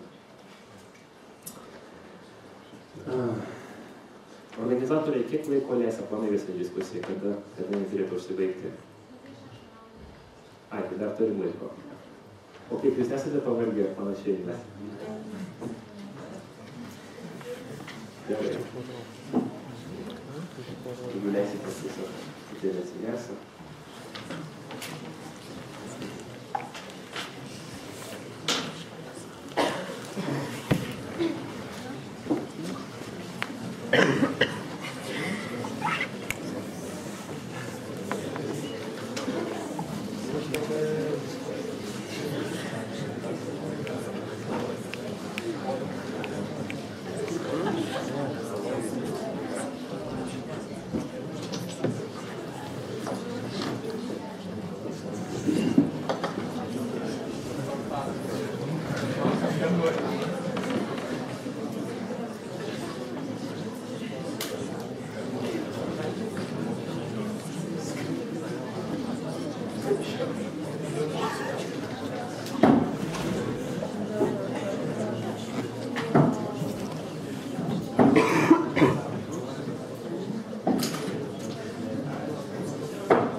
formavome kompanijos įvaizdį. Šiaip irgi labai dažnas klausimas ir labai dažna problemas, kai įkūrėte, sakysime, naują produktą, naują kompaniją, labai greitai suvokėte, kad koks geras bebūtų produktas, jeigu apie jį niekas nieko nežino, tai jis yra bevertis visiškai. Tai reiškia, kaip ir kokiam priemonėm daryti aplamai rinkodarą. Ir, reiškia, įvaizdis tai yra dalis rinkodaros, be abejo. Įvaizdis tai, aš dviem pakopom atsakysiu tą klausimą, reiškia, vienas apie konkrečiai įvaizdį, šiek tiek vėliau, o pirmas aplamai rinkodarą kaip tokia. Ir kiekvienai techniniai kompanijai, 90% tokių kompanijų iš esmės turi labai panašios problemas ir jų sprendimų būdus. Ir nors jums atrodo, kad rinkodara tai yra instrumentas, kuris iš esmės turėtų didinti jūsų pardavimus, tai yra vartotojų kiekį. Iš tikrųjų, aš pasakyčiau, kad vartotojas jaunai techniniai kompanijai rinkodara yra paskutinis dalykas. Nes kokios pagrindinės yra funkcijos rinkodaros? Pirmas dalykas, vėlgi, kaip sakiau, toks vakarietiškas modelis numato, kad jūs vėliau pritraukite investicijas. Nes tai investicijų yra sunku sukurti produktą, kuris pagal kokybę yra konkurencingas ir tada laimėti yra sunku. Dabar naivu tikėtis, kad investuotojai tiesiog stovi eilėje ir žino jūsų kompaniją, kai tik tai jūs paprašysite duos pinigų. Reikia idėją, kompaniją, įvaizdį parduoti taip pat investuotojams, kaip reikia parduoti ir vartotojai ir visi kitiem partneriams. Taigi tokia viena iš dažnesnių, svarbesnių funkcijų rinkodaros ankstyvoje kompanijoje yra suformuoti tam tikrą įvaizdį, kuris visų pirma yra orientuotas į investuotoją. Yra parduoti koncepciją investuotojų. Ir, be abejo, stipriausias įrankis būtent to formavimo, tai yra aplamai viešieji ryšiai. Amerikiečiai sako, kad viešųjų ryšių kompanija pasamdė anksčiau negu sukūrė produktą. Ir tai yra daug tiesos tame. Nes, vėlgi, norėčiau prasiplėsti už sampratos viešųjų ryšių, kaip paprastai yra supranta Lietuvoje, tai dažniausiai asocijuojasi su juoduoju PR-u. Iš tikrųjų, viešieji ryšiai turi daug tokią didesnę funkciją, bet viena iš jų, sąžiningas patekimas reguliariai į specializuotas, būtent startupų taip vadinamas publikacijos, kur aplamai jūs formuojate sąžiningai tam tikrą ne produkto, startupo įvaizdį.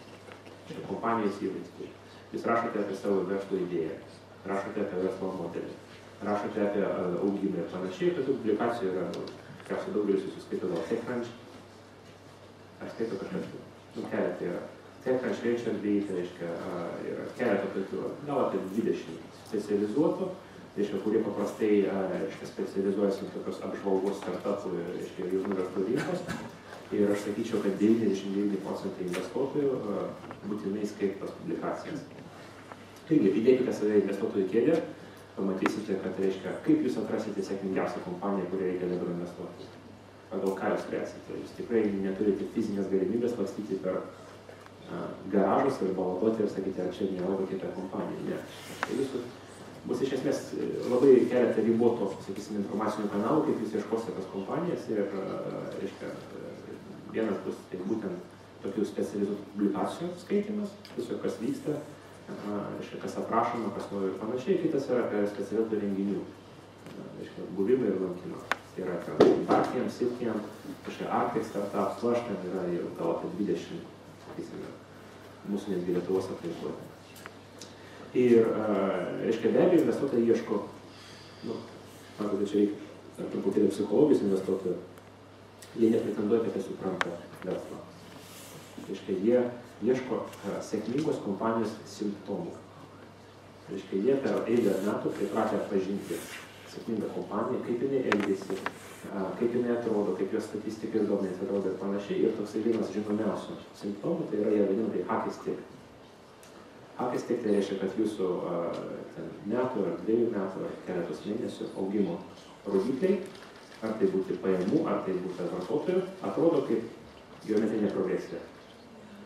Tai yra vienas toksai stipresnių dirgiklių, kuriai stipriai reaguoja investuotojai. Nes jie nebesigilina, kas auga ten, kaip auga, čia buvo pasisakymas tokį vienas linksmas Reiškia, kai vienas investuotojas jau paprašė, reiškia, kodėl jis investuoja į Twitterį, buvo žiauriai daug pinigų. Ir aplamai paaiškinkite, kur jas pamatėte, reiškia, tą sėkmę Twitterį. Jisai pasakė, žinot, aš nežinau, kas veikia tokie, bet 4 milijardai žinučių, man atrodo, žiauriai daug. Viskas. Reiškia, jisai iš esmės pagavo tą dirgiklį, simptomą, signalą, kad yra kažkas tai žiauriai auga. Reiškia, Twitteris, o kad jisai sužinotų, kad ten 4 milijardai tų žinučių, be abejo, Twitteris publikavo nuolat. 10 milijonų, 100 milijonų, milijardas, 10 milijardų. Ir tai yra funkcija tos rinkodaros, tai yra dalis sąžiningo startupo imidžo, sėkmingo startupo imidžo formavimo. Ir vėlgi, vienas svarbesnių imidžo dalis tai yra kaip startupo kaip tokio, pamirškite produktą kaip startupas. Ir be abejo, per viešuosius ryšius jūs komunikuojate apie tai, norite patekti kuo dažniau į tas publikacijas, kur aš paminėjau. Ko daugiau šnekėti apie save tokiuose specialiuose renginyse. Ir be abejo, galite truputėlį užsiminti apie savo genialią idėją verslo modelį ir panašiai, bet jautriausiai investuotojai reaguos į augimą. Dėl to, truputėlį dėl to, matysite, kad pavyzdžiui, daugelis kompanijų labai dažnai žargoninių pavadimų perinasi per skaičius. Visi žinome, koks yra šiuo metu Facebook vartotojų skaičius. 850 milijonų ir panašiai. Visi žinome, kaip Twitteris turi vartotojų, visi žinome, kaip aplikacijos įsiųsti iš mūsų ar iš Apple ir panašiai, nes skaičiai ir tai yra vienas iš tokių stipresnių imidžo formavimo įrankių, nes tai leidžia potencialiam investuotojui, kuris sudaro savo lentelės, kur ką apsimoka pažiūrėti, kas koks įdomu atrodo, jie sudėlioja tos skaičius, reiškia, ir mato, spalis. Ir čia padarė tiek atsisiuntimai. Lapkritis tiek, gruodis tiek. Vau, kreivė, reikia skambinti. Reiškia, ir aš nejuokauju. Būtent taip elgiasi investuotojai. Jie nebando suvokti, kas verslo esmė, nes niekas to nežino. Bet jie per ilgą laiką pripratę jautriai reaguoti į tos smulkius požymius sėkmingų kompanijų. Taigi toksai banalus dalykas, tiesiog pasidalinsiu, kad kai esi bet kokioj konferencijai, prie tavęs prieina skirtingi žmonės, potencialūs partneriai ir panašiai. Ir jeigu prie tavęs per dieną prieina 3 investuotojai, tai yra stiprus signalas kitiem 30 investuotojų, kad kažkas čia yra, kodėl jie prieina. Vien tas, pagal kiek prie tavęs prieina investuotojų per konferenciją, jau yra savaime stiprus instrumentas pritraukti dar daugiau, nes jie stebi vienas kitą ir panašiai. Tai čia vienas toks stiprus dalykas yra įvaizdžio formavimas, būtent investuotojų terpėje, pasiekiamas per renginius arba per publikacijas ir partneriai su šiuo metu yra viešųjų ryšių agentūra. Geriausiai specializuota ta, kuri, reiškia, konkrečiai tarnauja arba įtraukiant tas publikacijas į savo, sakysime, kontaktų ratą ir panašiai. Taigi, būtinis būdas, einate ten krančių, pasirenkat kompaniją, kuri bet jau pažįstame, sakote, kokius agentūrą turite, jie pasisako ir pasamdote ją ir jūsų užduotis patekti tiek krančiai per artimiausius 3 mėnesius. Kitas dalykas, reiškia, antrasis, tai yra, reiškia, imidžas, aš jį vadinu korporatyviu industriniu. Reiškia, vartotoją pasiekti yra super begalė, yra tinklus, bet jūsų potencialių partnerių terpė yra ribota. Mūsų veikla, be abejo, mūsų, sakysime, didžiulės partnerių klasės, tai yra mobilūs operatoriai arba telefonų gamintojai. Mobilio operatoriai visam pasaulyje yra apie 400 vertų dėmesio aplamai, telefonų gamintojų yra mažiau negu 10. Tai yra pakankamai siauras, sakysime, ratas potencialių partnerių, kurios galėjo orientuotis. Ir irgi, imidžo sudarimas, pozicionavimas savęs būtent santykinai būtent šių partnerių yra antroji, gal stipriausia užduotis, ir tai galėtų, kaip ne tik mums, bet tai galėtų daugeliu jau startupų, nes vis tiek be partnerių negali išgyventi. Ir kai tu ateini, žinau, tokia kompanija kaip Nokia, panašiai, ir siūlai kažkokią tam tikrą partnerystę, yra esminis skirtumas, jeigu tu aplamai egzistuoji informacinėje erdvėje, aplamai tave žino, rašo apie tave, pateikia tam tikras publikacijas, pasirodė fondas ir aplamai tavęs nežino, nes antrą tai tiesiog tai nekalbės visiškai. Taigi, toksai antrasis pagal svarbu uždavinys, tai yra būtent imidžo formavimas savo profesinėje erdvėje. Ir vėlgi, šie instrumentai tai yra, pagalbėjęs be abejo yra viešųjų ryšių kompanija, instrumentai čia stipriausias yra jau ne tiek publikacijos, kiek forumai renginiai. Nes simpoziumai, konferencijos, forumai renginiai tai yra būtent, sakysime, tai, kur atsiranda naujausios žinios aplamai industrinės, nes aptariamus aktualiausia klausimai, didžiausios naujovės yra pristatomas ir panašiai.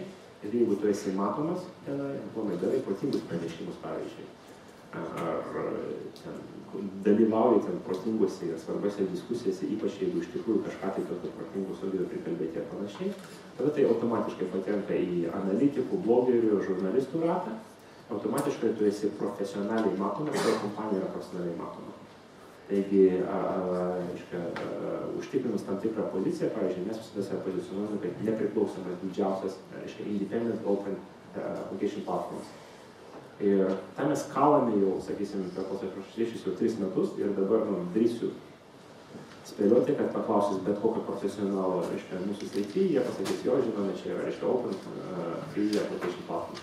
Tas žinomus yra pasiektas tam tikrą poziciją. Specialiai labai kruopščiai pasirinkti, kaip tu nori atrodyti.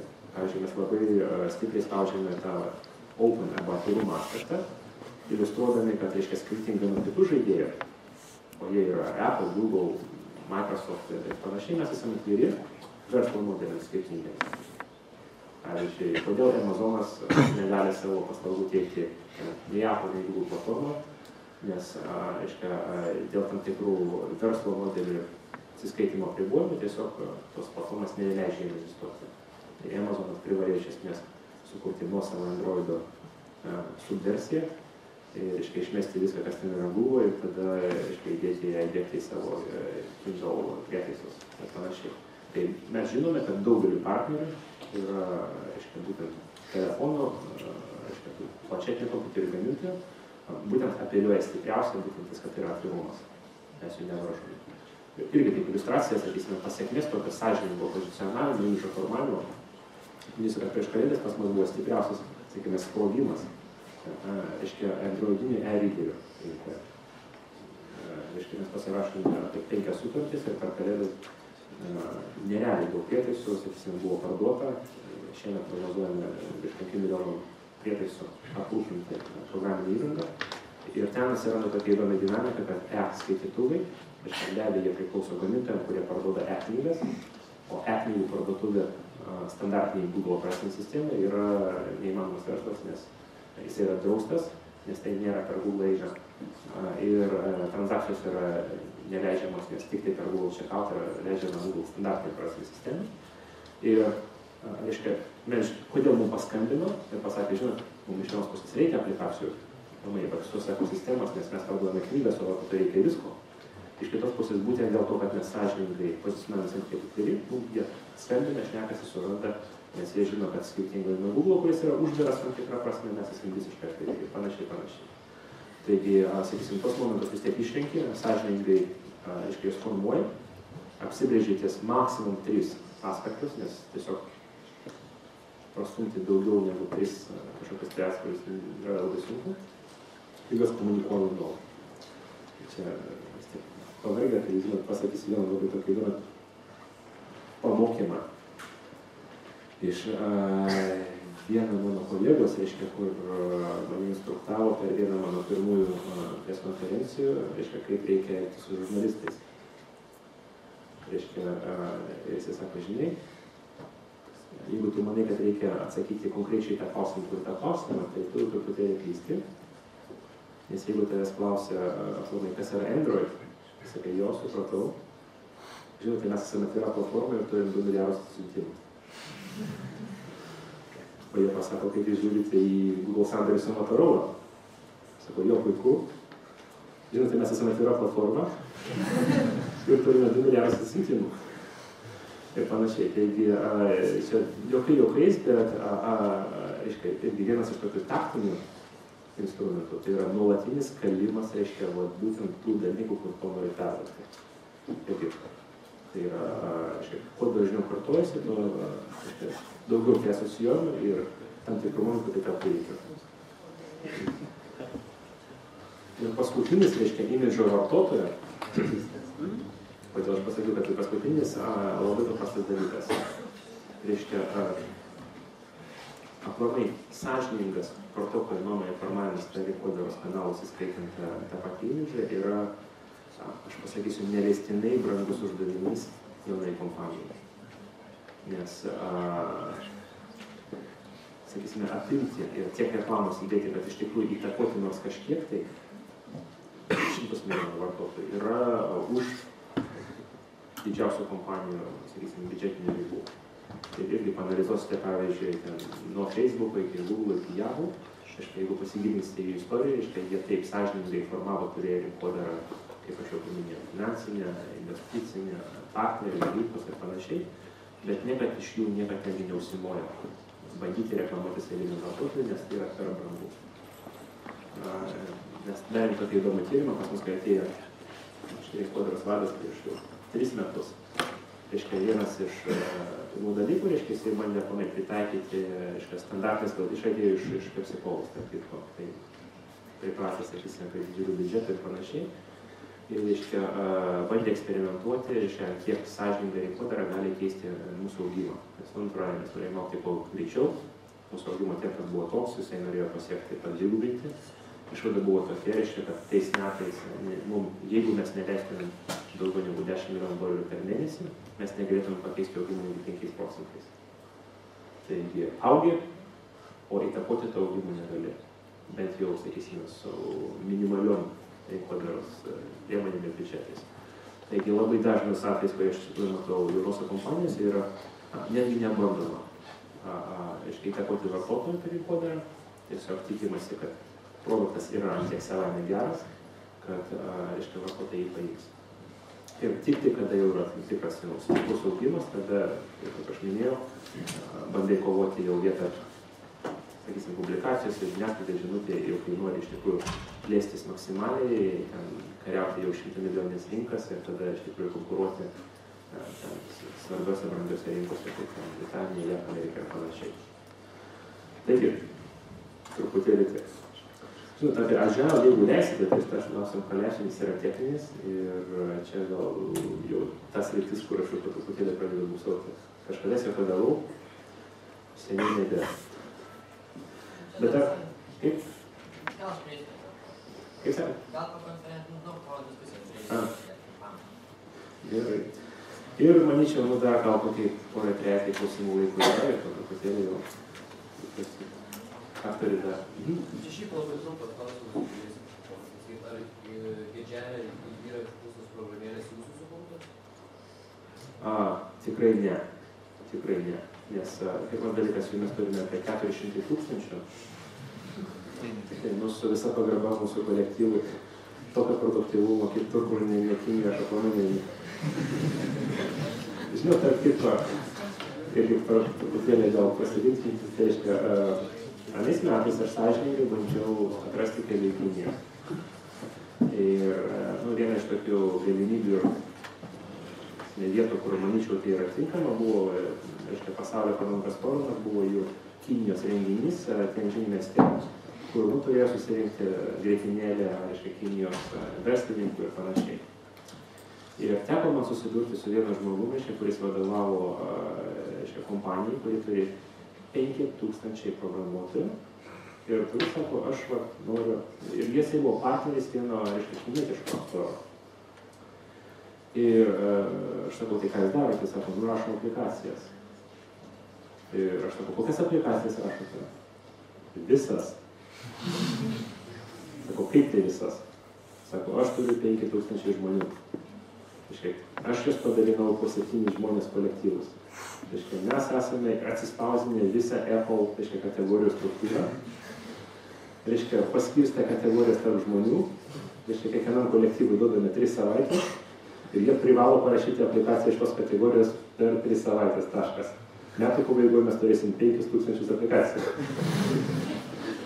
Va čia toks valdiškas, kiniškas požiūris, kai kiek žmonių ir ko rašom, neturi reikšmės, bet ne, mes toli gražu to neturim, aplikacijų nerašom ir, tokia iliustracija, irgi pasakysiu, kad aplamai, kodėl mes atsisakėme, pas tai priežastis, mes rašėm savo žaidimus, bet visada, visais laikais, sakysime, tas agregavimas turinio, yra daug pelningesnis, vertingesnis verslas negu jo kūrimas.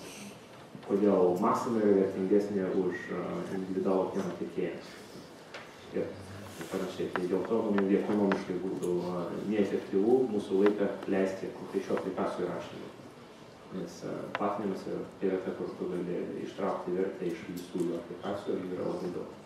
Dėl to nerašome ir nerašome. Kaip sakot? Žinote, aš visada skeptiškai žiūrėjau į aplamai tokį požiūrį ir aplamai yra apie kino kokybę konkrečiai. Nes mano galva, jeigu tu gali užduoti 7 žmonių per 2 savaitės pagimdyti ten sveikatos aplikaciją, tai tikimybė, kad jinai bus tikrai kokybiška, kur dušė įdėta ir kur matosi, kad kiekvienas smulkmena šlifuotė yra, kad iš žodžių. Tai tokios yra aplikacijos. Tai kiekvienas sprendžia daug klausimų. Bet, tikrai, kai pamatai, kad tik vienas įdomus dalykas, tiesiog šnekant apie aplikacijas konkrečiai ir apie verslą gal iš tikrųjų, tai tikrai tenka pastebėti, kad labai stipriai koreliuoja sėkmė su tokiu dušės įdėjimui produktą. Kur tu, nelaikai produktą kaip tik kaip priemonę užsidirbti, o kur iš tikrųjų kažkas, pavyzdžiui, nori padaryti tam superinį žaidimą, ir tavo motyvacija yra padaryti superinį, o ne uždirbti maksimalią. Nes tada iš tikrųjų tu įdė dušę, tu šlifuoji kiekvieną smulkmeną, reiškia, tu netoleruoji, bet tu kažkokias problemas ir panašiai. Čia kaip dailininkas, kuris paišo paveikslus arba pagal užsakymą, arba tiesiog apie dušę, kaip sako. Tai tas tikrai galioja versle ir aplikacijose konkrečiai tas tikrai pareigoja. Aš pakalbu su mūsų sėkmingiausiam aplikacijų, bet tikrai tas tai reiškia. Kur matosi, kad žmogus įdeda dušę, kad jam rūpia kokybė, reiškia, o ne parduoti daugiausia, arba prilipdyti jų didžiausią kiekį. Tai tada, kaip pasiekmė, jie ir turi geriausius rezultatus ir uždirba daugiausiai ir panašiai. Tai tas tikrai yra. Kada? Kaip ugdėt asmeninės kompetencijas, pavyzdžiui, kiek naudos iš universiteto, ar kursų kokių? Ką bandėt? Kiek naudos davė universitetas?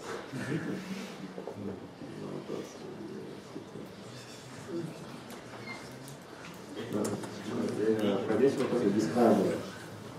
Tai žinote, kad smulkių šriftų, reiškia, disclaimeris yra tas, kad ką pasakysiu, galioja tik tai mano srities studijų, kas yra humanitarinės, ekonominės, tokios mažiau apčiuopimus ir mažiau konkrečios. Ir manau, kad tokia nuomonė tikrai negali būti taikytina fundamentaliam mokslam kaip fizika, matematika ir panašiai, nes ten mokslo dalis yra daug didesnė. Iš esmės netikiu, kad gali būti medikas, sėkmingas, kuris iš tikrųjų, kurio pagrindinė bazinė susidaro iš universitetinių mokslinių žinių, arba fizikas, arba matematikas. Bet konkrečiai mano specialybė yra ekonomistas ir mano nuomonė bendrai, jeigu supaprastimas apie universitetą buvo tokia, kad tai buvo puikiai proga tiesiog ištobulinti apie save, rinkti informaciją, ieškoti informaciją, bet praktinio pritaikymo yra, sakysime, labai mažai. Yra, bet labai mažai. Ir ne paskutinį vietą stovi tas, kad, ką aš labai, sakysime, pakankamai gerai suvokiau, kad, vėl išneku tik tai apie ekonomiką, nešneku apie kitas šakas, bet tos žinios, kur buvo bent jau pateiktos mums, buvo stipriai pasenusios, neaktualios, nepraktinės ir gyvenime aš viską mačiau visiškai realiai kitaip, negu man buvo pasakojama. Nežinau, ar tai dėl to, kad aplamai iš principų mokslas atsilieka realiai stipriai nuo gyvenimo, ar tai yra dėl to, kad konkrečiai reiškia ekonomika, kadangi mes perėjome iš bazinės ekonomikos ir rinkos ekonomiką. O dėstymo programos dar buvo paimtos iš planinės, tai tada tiesiog nutrynė. Visą 20 amžių iš esmės mums teikia informaciją apie ten Adamsą, Keynesą ir panašiai dar prieš amžiaus, nesimas turėtų kodėl. Bet realybę supratau, viskas atrodo visai kitaip ir, sakysime, tą, ką realiai naudoju versle, tai 95% realiai teko išmokti pačiam, o ne gauti iš universiteto. Bet darau prielaidą, kad tai yra skiriasi labai stipriai nuo mokslo iki mokslo ir kitose moksluose gali būti visiškai kitaip. O tai kaip mokytis, kokį papildomą kursą, knygos, kokias tai? O ką studijuojate universitetas? Aš filologija. Filologija. Spėliočiau, kad jūsų atveju, reiškia, mokslas keičiasi truputėlį lėčiau negu, pavyzdžiui, kompiuterinės technologijos. Taigi, konkrečiai jūsų atveju spėlioju, kad pasikliauti klasikiniu mokslu yra saugiau negu bandyti pačiam ieškoti eksperimentuoti. Taigi, vėlgi, nežinant visų aplinkybių, vis dėlto sakyčiau, kad konkrečiai mokslo universiteto programai teikčiau didelį dėmesį. Dabar kompiuterinės technologijos irgi, įdomu, pastebėjimai, kad patys dėstytojai skundžiasi. Sako, mes išleidžiam žmonės, duodame diplomą, pavyzdžiui, kokių nors realiacinių duomenų bazių, o jau kai mes duodame diplomą, jau niekas nebenaudoja to. Reiškia, viskas. Ir ta pats truputėlį esu paragavęs, sakysime, reiškia, pradėjau mokslus KTU vienus metus studijavau, po to persikėjau į Vilniaus universiteto ekonomiką. Tai tame tarpe studijavau programavimą, ir tais laikais, reiškia, Paskalis, ten visa kita buvo, kaip bazinė programa, bet jau netgi besimokant Paskalio, realiai svetainės jau tada rašiau Perlą. Tai jau, reiškia, jau mokslo metu jau matai tokia atotrūkį. O baigus mokslo, be abejo, jeigu tikrai. Tai, tarp kitko, irgi įdomus pastebėjimas, nežinau, ar mano gyvenime padės ar ne, keletą. Tarp labai daug sėkmingų, reiškia, daug pasiekusių žmonių, aš gal tik tai, gal 10% realiai pasiekė, reiškia, sėkmės būtent toj profesijoje, kurią jie pradėjo studijuoti. Jau nešneku, kad fizikai tampa premjerais, architektai tampa, reiškia, kompanijų vadais ir panašiai, ir tiesiog aš šnekant, kokia yra aplinka, ir kuo labai pastebiu, kad 90%, pavyzdžiui, kompanijos vadų ir sėkmingų verslininkų, iš esmės atsitiktinis rinkinys studijų, nieko bendro neturintis su jų sėkme. Taigi drįsčiau spėlioti, kad, sakysime, universitetas duoda bazinės žinias, tokį bazinį suvokimą, galimybės rinkti informaciją, ją vairuoti, atsiminti ir panašiai, bet, tai neįpareigoja jūsų, kviečia jūsų darbą pasirinkti būtent toj pačioj srityje, ir tai nepamažina jūsų šansų pasiekti, sakysime, didelių aukštumų kitos srityje, kur iš tikrųjų yra neįdomi, domitės patys renkate, studijuoti ir panašiai. Vėlgi, bet čia mano asmeninė nuomonė.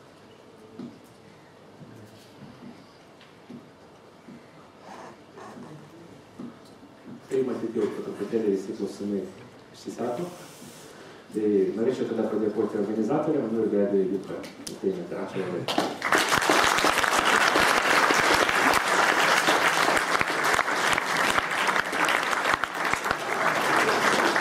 Mes nuo organizacijos Unusual Projects norėtume labai stipriai padėkoti už šią įdomią diskusiją.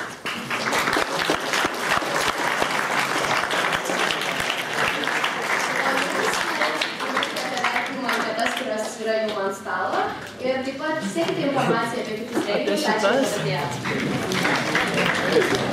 kad atėjote.